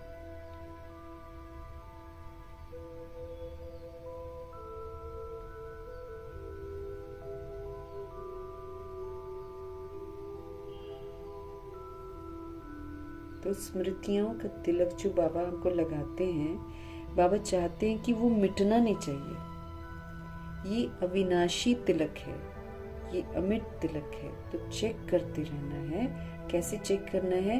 बाबा कहते हैं जब आप कार्य में आते हो ना, अमृत वेला तो आप बाप दादा से मिलन मनाते हो, आप बाबा के साथ रू रिहान करते हो। लेकिन जब आप कार्य में आते हो तो पहले आप क्या करो? पहले आप 3 बिंदियों का तिलक अपनी बुद्धि पर लगाओ, चित्त पर बिठाओ ना। मैं आत्मा के अंदर ही बुद्धि है, आत्मा के अंदर ही मन है। तो मैं आत्मा बिंदी, मेरे बाबा बिंदी और ड्रामा बिंदी। इसीलिए कुछ भी मुझे क्यों, क्या, कैसे नहीं करना है। मुझे करेक्शन नहीं करना है, मुझे जजमेंटल नहीं बनना है, मुझे वकालत नहीं करनी। सारी दिनचर्या में क्या हमको करना है ना, सब जगह हमको बिंदी लगा देंगे। बिंदी लगा देंगे, मेरा हिसाब किताब जो बना हुआ है ना सबके साथ, वो सेटल हो जाए। अल्टीमेटली हमको बिंदी बनकर जाना है। लड़ ले, मर ले, जो कुछ कर ले, बिंदी ही बनकर वापस जाना है। तो बाबा कहते लड़ो मरो नहीं, चुपचाप करके बिंदी लगा दो। तो ये जो तिलक स्मृतियों का बाबा हमको लगाते हैं, ये स्मृतियों का तिलक बाबा चाहते हैं कि कभी भी मिटे नहीं। ये अविनाशी अमिट तिलक रहे। इसका कोई भी हमको विस्मृत न कर पाए। अविनाशी अमिट तिलक रहे। ये विदेही बनने की विधि बिंदी बनना, अशरीरी बनते हो, कर्मातीत बनते हो। बाबा कहते सब में विधि एक ही है, बिंदी बन जाओ। तो हम विदेही भी बन जाएंगे, हम अशरीरी भी बन जाएंगे, हम कर्मातीत भी बन जाएंगे। इससे मेरा सारा हिसाब किताब सब के साथ सेटल हो जाएगा। इसलिए प्रभु जी कहते हैं कि जब भी कोई आप कार्य करते हो ना, तो पहले आप 3 बिंदियों का तिलक जरूर लगा लो, और सारा दिन ये तिलक हमारा लगा रहे कि भाई मुझे बिंदी ही लगानी है। क्यों क्या करके विस्तार करके कोई फायदा नहीं होगा, उल्टा मेरा घाटा हो जाएगा। इसलिए मैं हमेशा याद रखूं कि मुझे बिंदी लगानी है, बस फुल स्टॉप। किसी भी कारण से ये स्मृति का तिलक मिटे नहीं, इसको चेक करना है। ये तिलक जो स्मृतियों का बाबा दिला हमको लगाते हैं, ये स्मृतियों का तिलक अविनाशी है, ये अमिट है, ये मिटता नहीं है, ये सिर्फ मर्ज हो जाता है। द्वापर युग कलयुग में हम जब विस्मृत हो जाते हैं तो ये तिलक मिटता नहीं है, ये मर्ज हो जाता है। अब बाबा फिर से वो स्मृतियां दिला रहे हैं और फिर से वो तिलक को इमर्ज कर रहे हैं। तो अब ये तिलक हमारा सारी दिनचर्या में मिटना नहीं चाहिए। मीठे परमात्मा जी का धन्यवाद, ब्रह्मा माँ का धन्यवाद, जगदम्बा माँ का धन्यवाद, अष्ट रत्नों का धन्यवाद, नवग्रहों का धन्यवाद, एडवांस पार्टी की सारी सोल्स का धन्यवाद, बची हुई जितनी भी आत्माएं हैं सबका धन्यवाद, 5 तत्वों का धन्यवाद, ड्रामा का धन्यवाद, प्रकृति का धन्यवाद, माया का धन्यवाद, यमदूत का धन्यवाद, करोड़ों की आबादी का धन्यवाद, साधनों का धन्यवाद, साधन बनाने वालों का धन्यवाद, साथ में रहने वाली सोल्स का धन्यवाद, सहयोगी आत्माओं का धन्यवाद, अविनाशी खजानों का धन्यवाद, समय का धन्यवाद, शरीर रूपी इंस्ट्रूमेंट का धन्यवाद, आप सभी सोल्स का धन्यवाद, सृष्टि की मेहमान नवाजी का तहे दिल से हम धन्यवाद करेंगे।